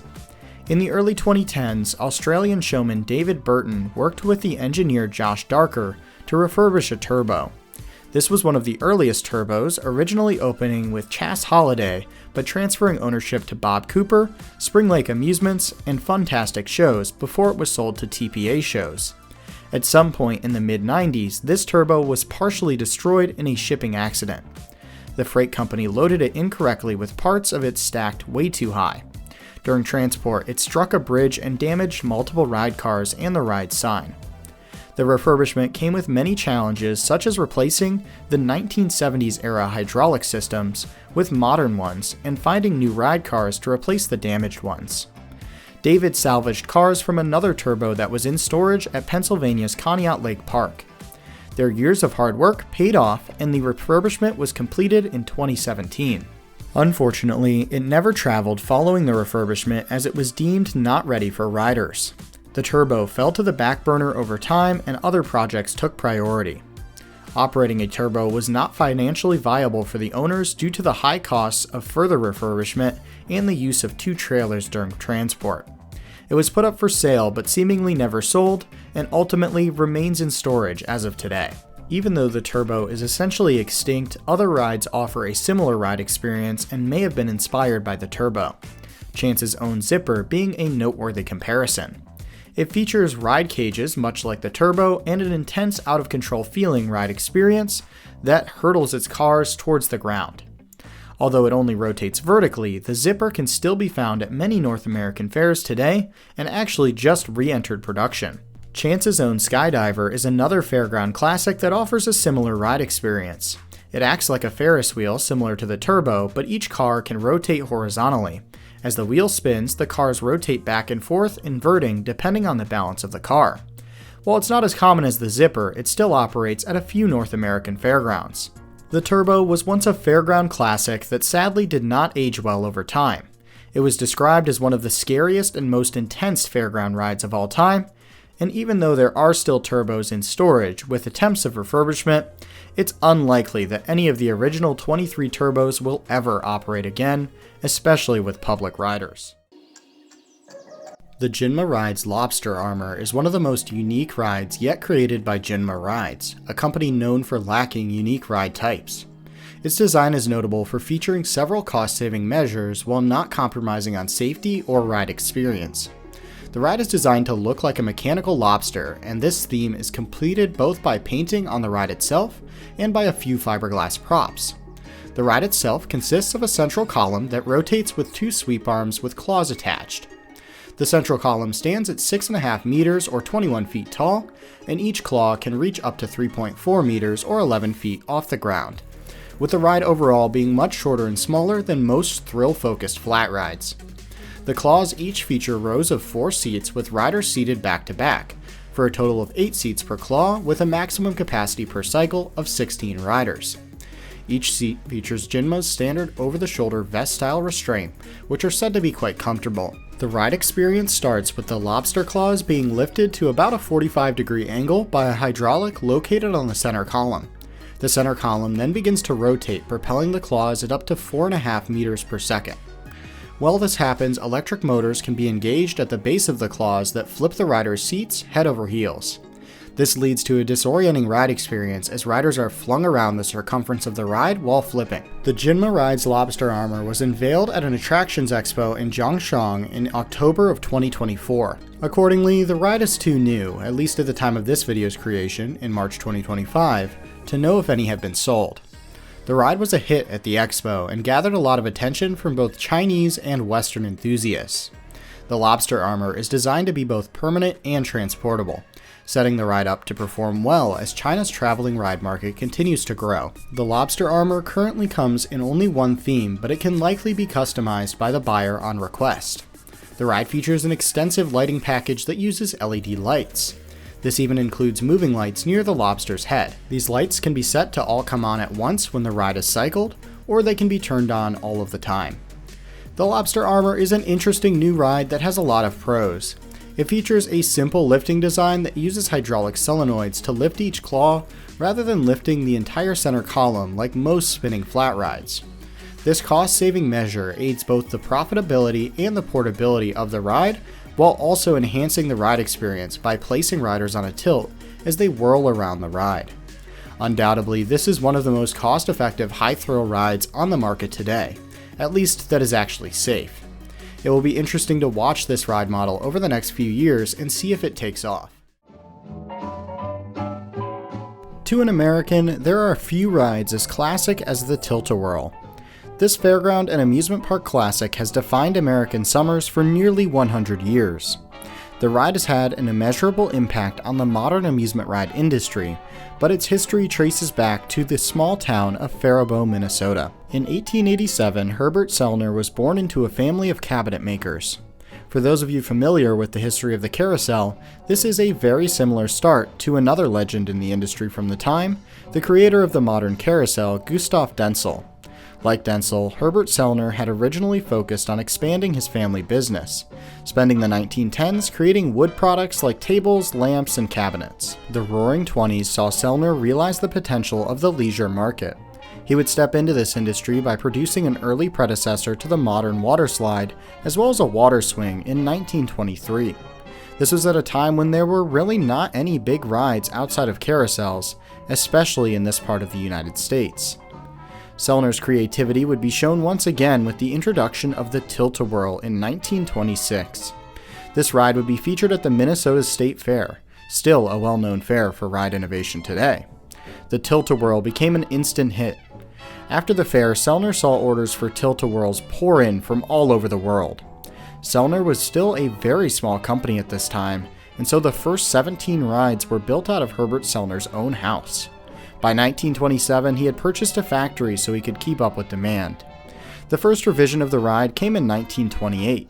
At this time, the ride was reintroduced with two models, the 936 and the 728. The two rides differed mostly by their size. The 936 featured 9 cars with 4 riders each for a capacity of 36 riders per cycle. The 728, as you may have guessed, had 7 cars holding 28 riders per cycle. The 9-car version was the most popular version prior to the start of World War II, but in the following years the 7-seat version became much more popular. So much so that Sellner stopped producing the 9-car version at some point. The 1928 Revision 1 Tilt-A-Whirl featured some innovative features for the time in both model versions. These included the need for 3 operators, one being the clutch operator, and the others being the ticket taker and the ticket seller. This allowed for maximum capacity, and Sellner advertised that the ride could earn as much as $162 per hour, or about $3,000 per hour today. The ride featured a gasoline engine, a collapsible ticket building, and a Tilt-A-Whirl sign with 28 electric lights. The original Revision 1 Tilt-A-Whirls did not feature any kind of electric control system. Instead, an operator would manually engage and disengage a gasoline engine when the ride needed to be started or stopped. The design of the modern Tilt-A-Whirl is slightly different. The Generation 5 Tilt-A-Whirl was produced by Sellner in the late 1990s and featured several upgrades that are still seen on rides produced today. These include a fully automated electrical control system, fiberglass cars instead of steel or wood, the option for more open cars like those found on a Waltzer, and more bright color options. The modern Tilt-A-Whirl also features a brake on each rider car, allowing for easier loading and unloading. A modern Tilt-A-Whirl features 7 cars that can hold about 4 riders. These cars feature a non-locking lap bar that's mostly there for riders to hold on to. Some versions of the ride feature a seatbelt that locks this bar in place. The rider cars are situated on an articulating disc along a circular track with several undulating hills. Each car is pivoted in the front, meaning that the weight of the cars is intentionally off-axis. Once all riders are loaded and the ride started, the entire disc begins to rotate clockwise. At this time, the brakes on the rider cars also unlock. The centripetal force of the spinning, combined with the car falling down the hills, results in an unpredictable spinning that can be quite extreme. Riders can increase their spinning by leaning to one side. Once the ride is over and has slowed down, the brakes will be activated and riders can freely exit. Many tilt-a-whirls built before the late 1990s feature fully manual controls, with operators using one lever for the motion and one for the brakes. Sellner would unfortunately go bankrupt in the early 2010s and would end up being absorbed into Larson, now Larson RMC.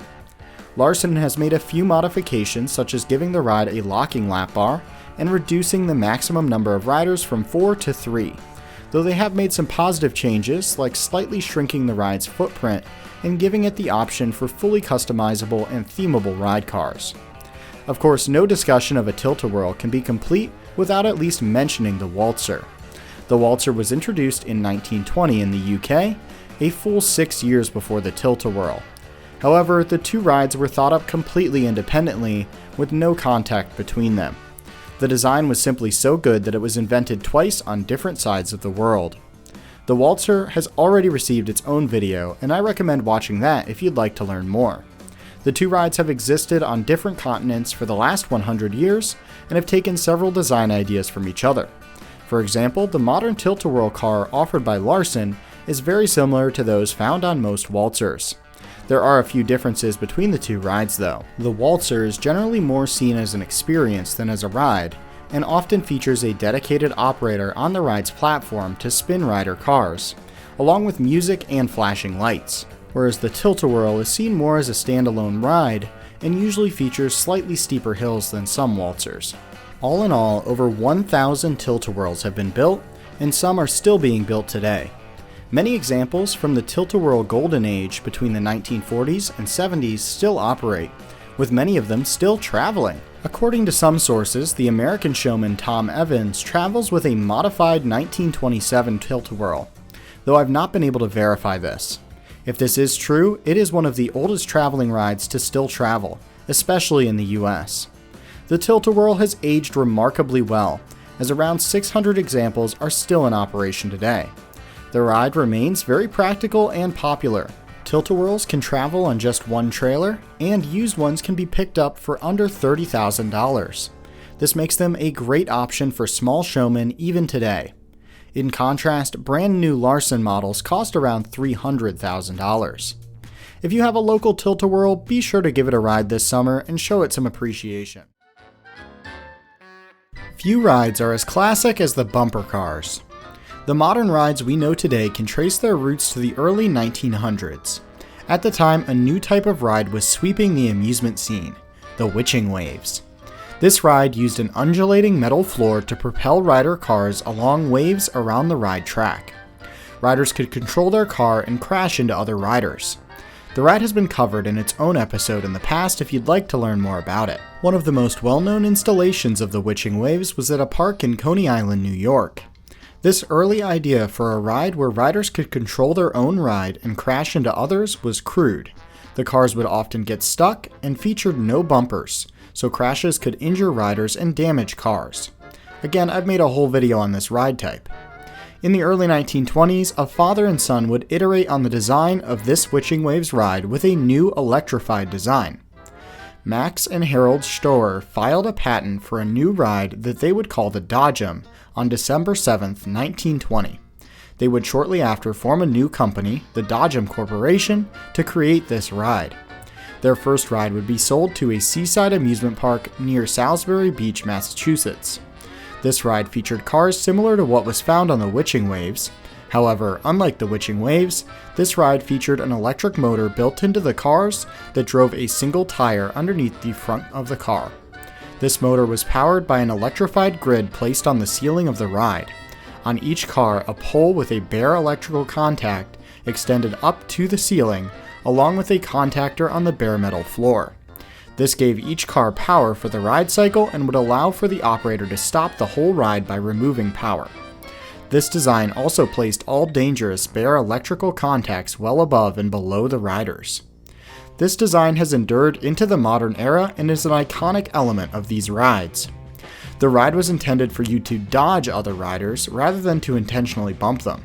However, bumpers were still added on the very first ride model so that the cars could withstand many hits. The cars featured a very simple steering wheel that was not very good for fine control of the ride, leading to even more crashing. This was apparently an intentional design element on these early rides. Even the first example of dodgems featured the ability for riders to reverse their cars by spinning the wheel 180 degrees, causing the drive wheel to face backwards. This deceptively simple design, which often saw sparks go flying around the roof as cars crashed into and bounced off each other, has endured to this day. In the late 1920s, another company, Loose, based out of Philadelphia, produced their own version of the ride with a few differences from the Dodgem model. The Loose version of the ride featured slightly more modern looking cars, as well as coming with a divider in the middle of the ride layout, encouraging circular driving, though both companies would eventually produce versions with and without dividers. Loose's version was also called the Auto Scooter. However, this ride commonly became known as the bumper cars. These rides would explode in popularity and would become a staple of any amusement park through the 1960s. In this time, the two companies would fiercely compete and introduce new innovations that elevated what this ride type could be. In 1959, Loose would introduce the first fiberglass bumper car. These had the advantage of being lighter and looking sleeker. Eventually, this would become the de facto material for bumper car bodies. Loose would also get permission from Chevrolet around that time to use the Corvette body design and logo on their rides, increasing their appeal. In 1961, the Dodgem Corporation was sold, and in 1970, its new owners stopped producing rides. Loose continued making the auto scooters up until 1994, when they themselves also went bankrupt, leaving the market completely open to new manufacturers. Due to the very nature of this ride, the cars experience a lot of wear and tear. Accordingly, a lot of the rides from this golden era of the ride type have now been removed. One great surviving example of the Loose auto scooter that still operates is at the legendary Knoebels Park in Pennsylvania. This ride features all-metal cars likely from around the 1940s and runs at a much higher speed than most modern bumper cars.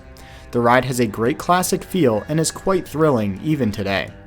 Many bumper cars that exist today feature their original structures from Dodgem or Loose, but cars from another new manufacturer, as the cars likely became too damaged to continue to repair.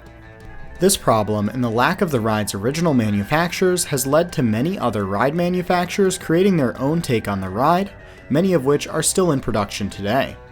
One of the most well-known of these manufacturers is the Ohio-based Majestic. Known for creating highly portable rides, Majestic's take on the ride model features highly detailed fiberglass cars.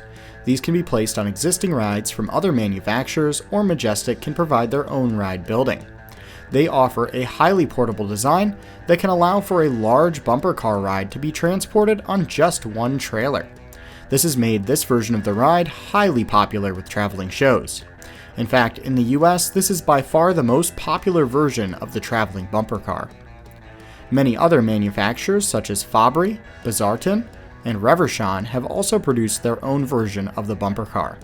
Some manufacturers have innovated on the original ride experience. The company Amusement Products LLC, among a few others, has created a ride commonly known as the Spin Zone. These are small-scale versions of bumper cars aimed at FECs and smaller parks. These are battery-powered cars that usually run in small areas with only a few cars present. These cars often have special features like automated spinning if they are hit at a certain point on the car. Some versions of the ride have been produced with riders sitting inside of a gyroscope that can flip a rider upside down when they're hit. This type of ride has proven to be very popular due to its relatively high thrill packed into a small space and at a low price. Other innovations include rides like the Kitty Dodgem, which are small-scale versions of the original design aimed at children too small to ride the full-size version, as well as rides with different forms of propulsion. As we have discussed, nearly all bumper cars are electric, but while most get power from the roof and floor, a few rides have been developed that only get power from the floor, eliminating the need for a roof structure. Some rides have also been produced that use batteries to power the car, allowing them to run on any surface but requiring them to be recharged after some use. These have become popular for multi-use spaces, such as on cruise ships that want to have a bumper car type ride, but also want to use that same space for other activities.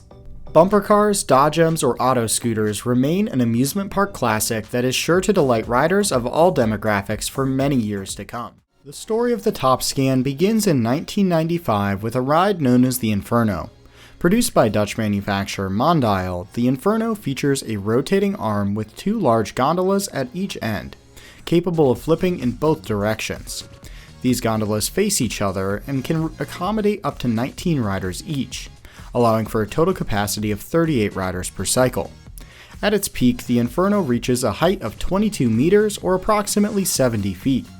Only 3 Infernos were ever built. 2 in 1995, named Newcomer and Nightfly, and a third in 1996, named Airwolf. Of these, Newcomer is currently in storage but is set to reopen in 2026. Airwolf is traveling with Thomas Weber in Europe, and Nightfly has been repurchased and installed at Canada's Wonderland as Soaring Timbers. However, this installation operates significantly slower than in its original form, supposedly due to gearbox issues. The Inferno has since been discontinued, but a new version called the Diablo, featuring suspended seats, is still in production. Building on the Inferno's concept, Mondial introduced the TopScan in 1996, offering a fresh variation with broader appeal.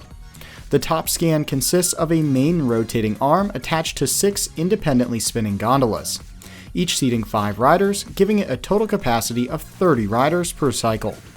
The gondolas are mounted to spin on their own axis, both clockwise and counterclockwise. The main arm itself can tilt, creating a dynamic ride motion driven primarily by gravity. The prototype TopScan, named Space Roller, was purchased by showman Jean-Marc Mondale and debuted in March 1996. This version differed slightly from later production models, with heavier gondolas and faster spinning capabilities. Between 1996 and 2004, numerous transportable TopScans were built, becoming especially popular among European showmen. The ride eventually made its way to the United States in 1998, with the first American unit, also named Space Roller, sold to Cumberland Valley Shows, which is now known as North American Midway Entertainment, or NAME. This particular TopScan continues to tour with them and remains one of the company's most popular attractions, frequently featured at major events such as the Miami-Dade Youth Fair. By 1999, the TopScan's popularity expanded from traveling shows to permanent amusement parks. The first park to install a TopScan was Chessington World of Adventures, which purchased a unit they named Samurai. The ride was later relocated to Thorpe Park. Another early installation was Extreme at Gronelund in Sweden, which was subsequently moved to Tusenfryd in Norway. Although TopScans are only produced as transportable models, parks have often adapted them for permanent use by removing transport components like the flooring, making them appear like custom-built fixed installations. TopScans remain in production today and continue to be sold in their original transportable form. In 2006, Mondial expanded their product line by introducing Diablo, a more modern counterpart to the Inferno. Unlike its predecessor, which featured seated gondolas, the Diablo features 2 floorless gondolas with a capacity of 12 riders each, totaling 24 riders per cycle. Only one Diablo has been built to date, named Intox, and it was originally sold to a Swiss showman. It later traveled through France with showman Lena Haynes before being sold to Saudi Arabia. Like the TopScan, the Diablo is still in production and remains available only in transportable versions. Mondial launched the Ventura in 2017, which functions as a park-oriented evolution of the TopScan's design. The Ventura maintains the core experience of the TopScan but includes gondolas that seat 6 riders instead of 5 and features a new lifting arm system. 2 Venturas currently operate, one at Knott's Berry Farm in California and one at Ocean Park in China. Unlike the TopScan, the Ventura is exclusively available as a permanent park installation and is still being produced today. Despite the TopScan's success, it has faced some competition, particularly from Chinese manufacturers. One of the most notable of these is Nanfong, which produces a near-identical replica of the TopScan called the Speed Windmill. These have become very popular with various Asian amusement parks. The Nanfong version is notable for only being available as a park model. Additionally, the Nanfong ride features several cost-saving measures not found on the Mondial version.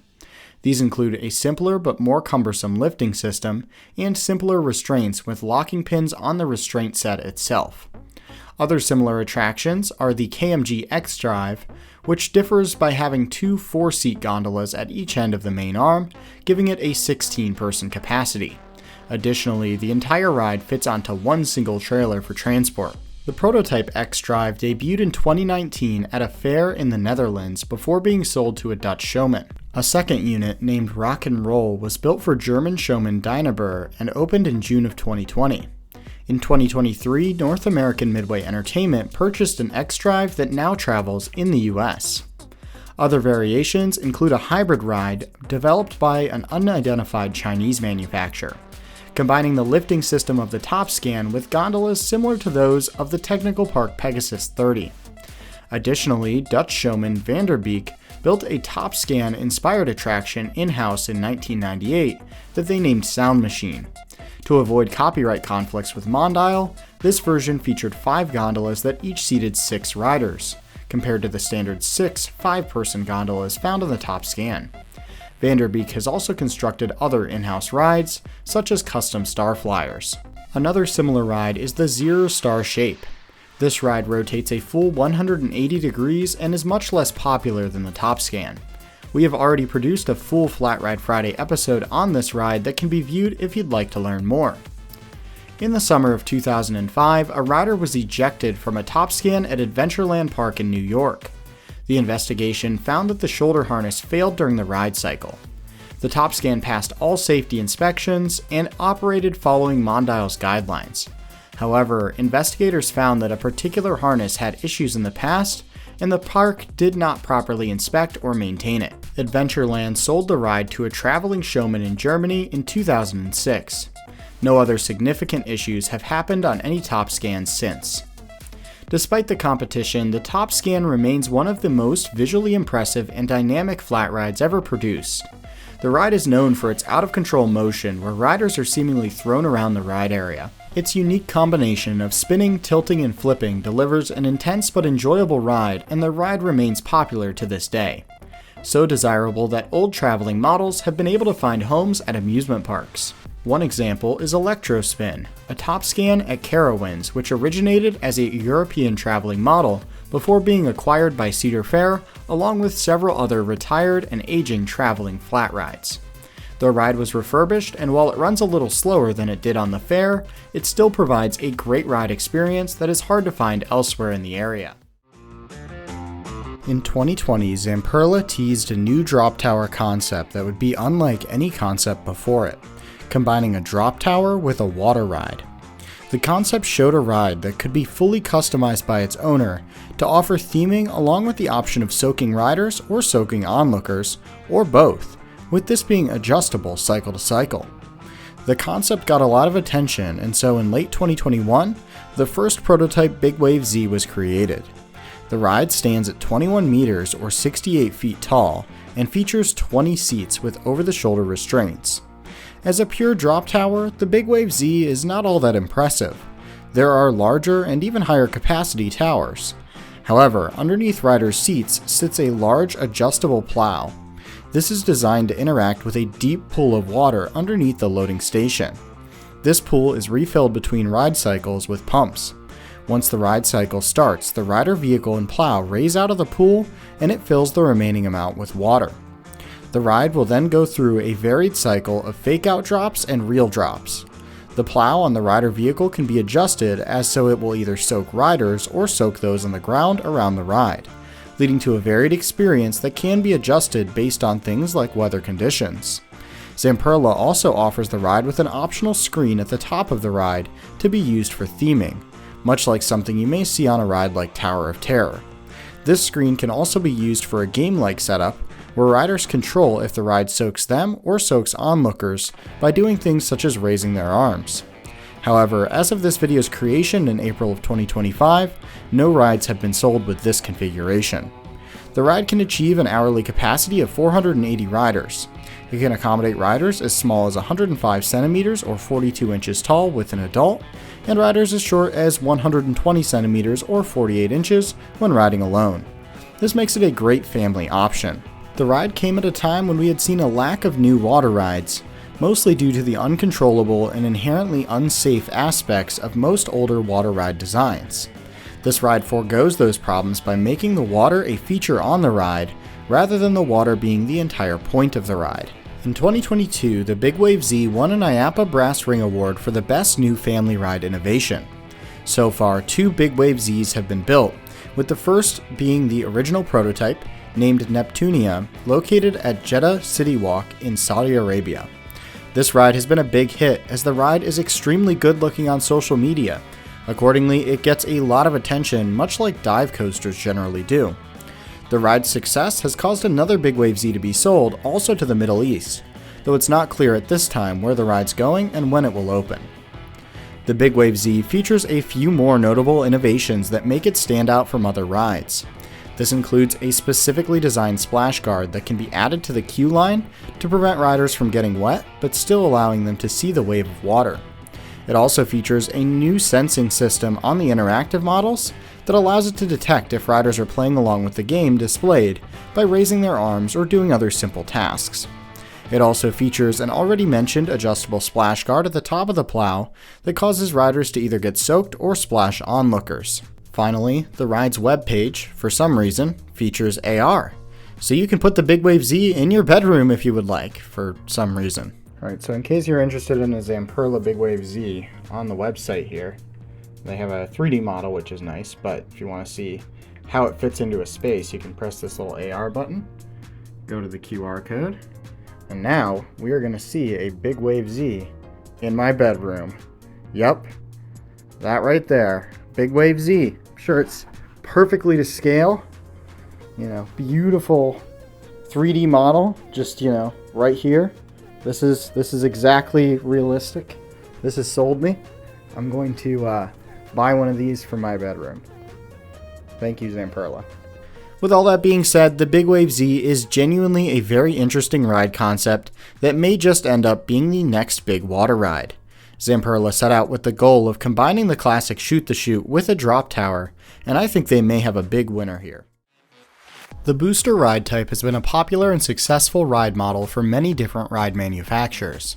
Dutch manufacturer Mondial wanted to enter this market and did so while creating a new take on the ride experience that has become one of the most popular variations. Mondial's original Capriolo debuted sometime in the early 2000s.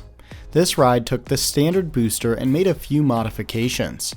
Instead of having 2 rider vehicles with one on each end of the arm, the Capriolo featured only one rider vehicle with a shorter counterweighted arm opposite to it.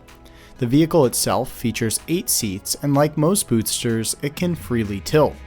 Unlike most boosters, this ride vehicle can be locked into its position by the operator. This can lead to very intense moments, especially when riders are locked upside down as the ride completes its downswing, with some claiming that this ride can pull -5 Gs, though this is unlikely as the ride would be out of compliance with several ride design standards. The ride also features the option of a fully operator-controlled cycle. Directly above the rider vehicle sits a large unpowered fan that exists purely to generate sound during the ride experience. The noise of the fan makes the entire ride sound like some kind of stunt plane as riders are thrown over and around the ride area. Many who have experienced a Capriolo consider it to be one of the greatest thrill rides of all time due to the forces encountered and the unpredictable nature of the ride. The original Capriolo stands at 50 meters or 164 feet tall and features a single 8-person rider vehicle. This original model would later be renamed the Capriolo 8 and would end production around 2019. Mondial did not stop innovating on this design with the original Capriolo though. Between 2010 and 2013, they would introduce several variations on the original ride. It's not clear in what order these were released in, but the first that we will cover is the turbine. This is a more traditional booster with an added twist. When it was unveiled, it was one of the largest booster rides ever produced, but it has since been surpassed. This ride features a pair of rider vehicles, with one on both ends of the arm. Above these rider vehicles sits a fan much like on the original Capriolo, which exists purely to add sound to the ride experience. This ride offers one more trick though that cannot be found on any other booster ride from other manufacturers. The entire rider vehicle assembly can spin on its own axis, leading to a much more disorienting ride experience than on just about any other ride. This spinning is controlled and can be done either by the operator or via a pre-programmed ride cycle.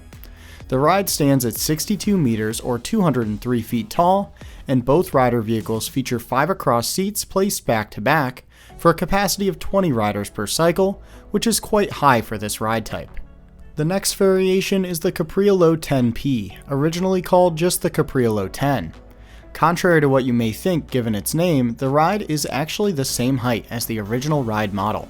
However, it features a single ride vehicle with a capacity for 10 riders, giving the ride its name. It features the same seat spinning found on the turbine while retaining the locking capabilities found on the original Capriolo. This has led many to consider this to be the ultimate version of the ride, as it combines all of the ride's features into one. This can lead to a very intense and disorienting ride experience, and it is considered by many to be the very best thrill ride of all time. Currently, only 2 of these rides are known to exist. Both travel on the European Fair circuit. One is named Maximum 2, and the other is named Infinity. The last variation of this ride type is the Furioso. This ride is similar to the original Capriolo, featuring the same rider vehicle seating 8 riders with 2 rows of 4 seated back to back. The rider vehicle also cannot spin, much like the original. The Furioso is the smallest booster-style ride currently offered by Mondial, standing at only 33 meters or 108 feet tall at its maximum height. This has made the ride popular for showmen of all sizes. Interestingly, all variations of this ride require 2 trailers for transport, and this is in Europe where trailer sizes are less restrictive. If these rides were ever imported to the US, they would likely require even more trailers for transport, making them somewhat impractical for most showmen. That being said, the ride experience on the Furioso is just as intense as on the larger models, with the ride capable of pulling some of the extreme maneuvers that simply look wrong. The power of some of the negative G moments and snaps from negative to positive G forces on this ride make me wonder if this ride type would even be ASTM compliant when operated to its fullest. There has been one notable accident on a ride of this type. In February 2023, an original Capriolo made in 2002 was operating at a fair in France. When the ride was in motion, a rider was ejected and fell to the ground, landing on the operator booth. The rider was killed and the operator sustained injuries. The cause of the accident has not been revealed, but it's suspected the showman modified the restraint system on the ride, allowing it to start without being fully secure. Other than this, these rides have operated without incident. To conclude, most who have gotten to ride a Capriolo or one of its derivatives share overwhelmingly positive reviews. These rides can be found at fairs all over Europe and have a limited presence in Asia, with unfortunately no units I'm aware of operating in North America, at least as of this video's creation. Zamperla is a giant ride manufacturer today. In fact, by most estimates, they are likely the largest ride manufacturer in the world. They have accomplished this size largely by becoming the leading family ride manufacturer. However, Zamperla has made several attempts to become a dominant player in the thrill ride business. Some of these have been very successful. Other attempts have had mixed results. This is most clear in Zamperla's first attempt at thrill rides. In 1996, Zamperla unveiled 2 rides that would go on to become somewhat infamous thrill rides.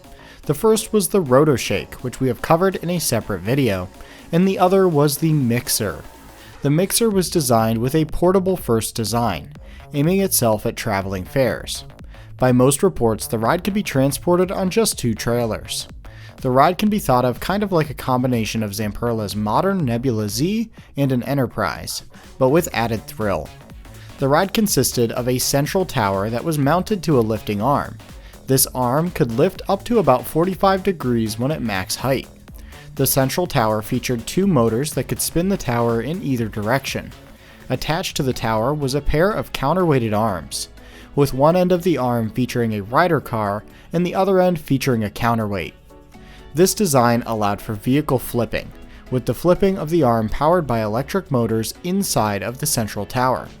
Each vehicle would flip in opposite directions, remaining synchronized for the entire ride.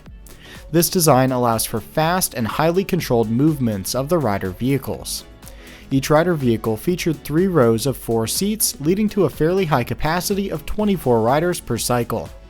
The ride used Zamperla's early hydraulic restraint design. This used a single hydraulic solenoid inside of the seat that could lower automatically. It also featured a pair of locking pins located to each side of the restraint that secured into the seat itself. This restraint design was prone to issues that could delay operation when the pins would fail to fully engage with the seat. As these rides were aimed at fairgrounds, many came with manual controls, meaning that each ride cycle could be different.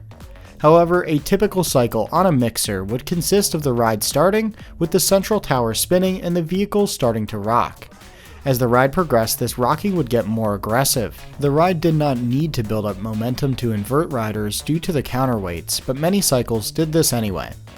Once riders started to invert, the central arm would start to lift, adding another disorienting element to the ride. You've probably noticed that I'm mostly describing this ride in past tense. This is due to the ride essentially being extinct. Despite the ride's dynamic ride experience, many consider these rides uncomfortable due to their bulky restraints and sometimes awkward maneuvers. The ride was also a bit of a mechanical headache due to its restraints and the multiple axes of movement. Accordingly, Zamperla had discontinued the ride by the early 2000s, several years before the also problematic RotoShake. That being said, the mixer still had its fans and several were constructed. That being said, the information about this ride is very obscure, and so many details about specific rides are very hard to come by. Based on what I've been able to find, somewhere between 5 and 7 different mixers were produced. The prototype model would be sold to Knoebels and would open in 1996. It would operate under the name Axis for a few years at this location before closing in the early 2000s and being sold.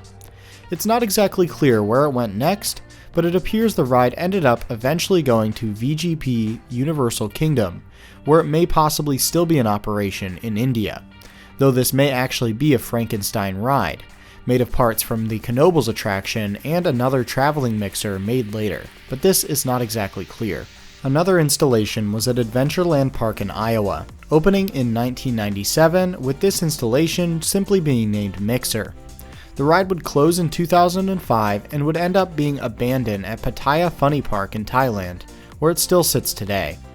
This ride was only made in a traveling format, so installations at parks are traveling rides that are simply not moved. Mirabilandia in Brazil added a mixer in 2006. This may have been the final mixer to be produced, as there are no records of it being relocated that I can find. The ride seems to have closed sometime around 2018 and has since likely been scrapped or placed into permanent storage. A few models were made for traveling shows. A ride simply named Mixer was sold to a German showman sometime in the late 1990s. The ride would travel all around Europe while changing hands several times. In fact, in a 10-year time span, the ride had over 8 different owners. It ended its touring with German showman Mayer, who seemingly scrapped the ride sometime in early 2010, though it's possible that this ride actually ended up getting sold to Wonderland Bangalore in India, where it would have then operated till around 2019. Another mixer, named Typhoon, was created for French showman Bolivar in the late 1990s. This ride traveled to shows around Europe until the mid-2000s when it was sold to Thailand, before it was then sold again to a park in Iraq, where it was reportedly destroyed by a bomb in the mid-2010s. Another mixer appeared on the Australian traveling show scene in 2010. This ride had a different color scheme than any other models I was able to find, and it was definitely not new. It disappeared shortly after its arrival, and it's not known what happened to it or where it was originally from. The one remaining mixer has operated as recently as 2023 at VGP Universal Kingdom in India. This ride no longer raises from the ground, making the original ride experience essentially defunct. Recent reports also state that the ride is standing but not operating, though this is not really reliable information. If this ride is still operating, it's likely the only mixer still doing so, leaving it as the only operating legacy from Zamperla's first move into the thrill ride world. Have you been able to ride a mixer? If so, what did you think of the ride experience? With this ride being so obscure, if you have information that I missed or if I got something wrong, please leave a comment down below. Thanks for watching this final episode of Flat Ride Friday Season 2. Regular uploads will resume next week. I hope you had a great summer, and I look forward to producing more episodes of Flat Ride Friday next year. Thanks for watching, and we'll see you in 2026.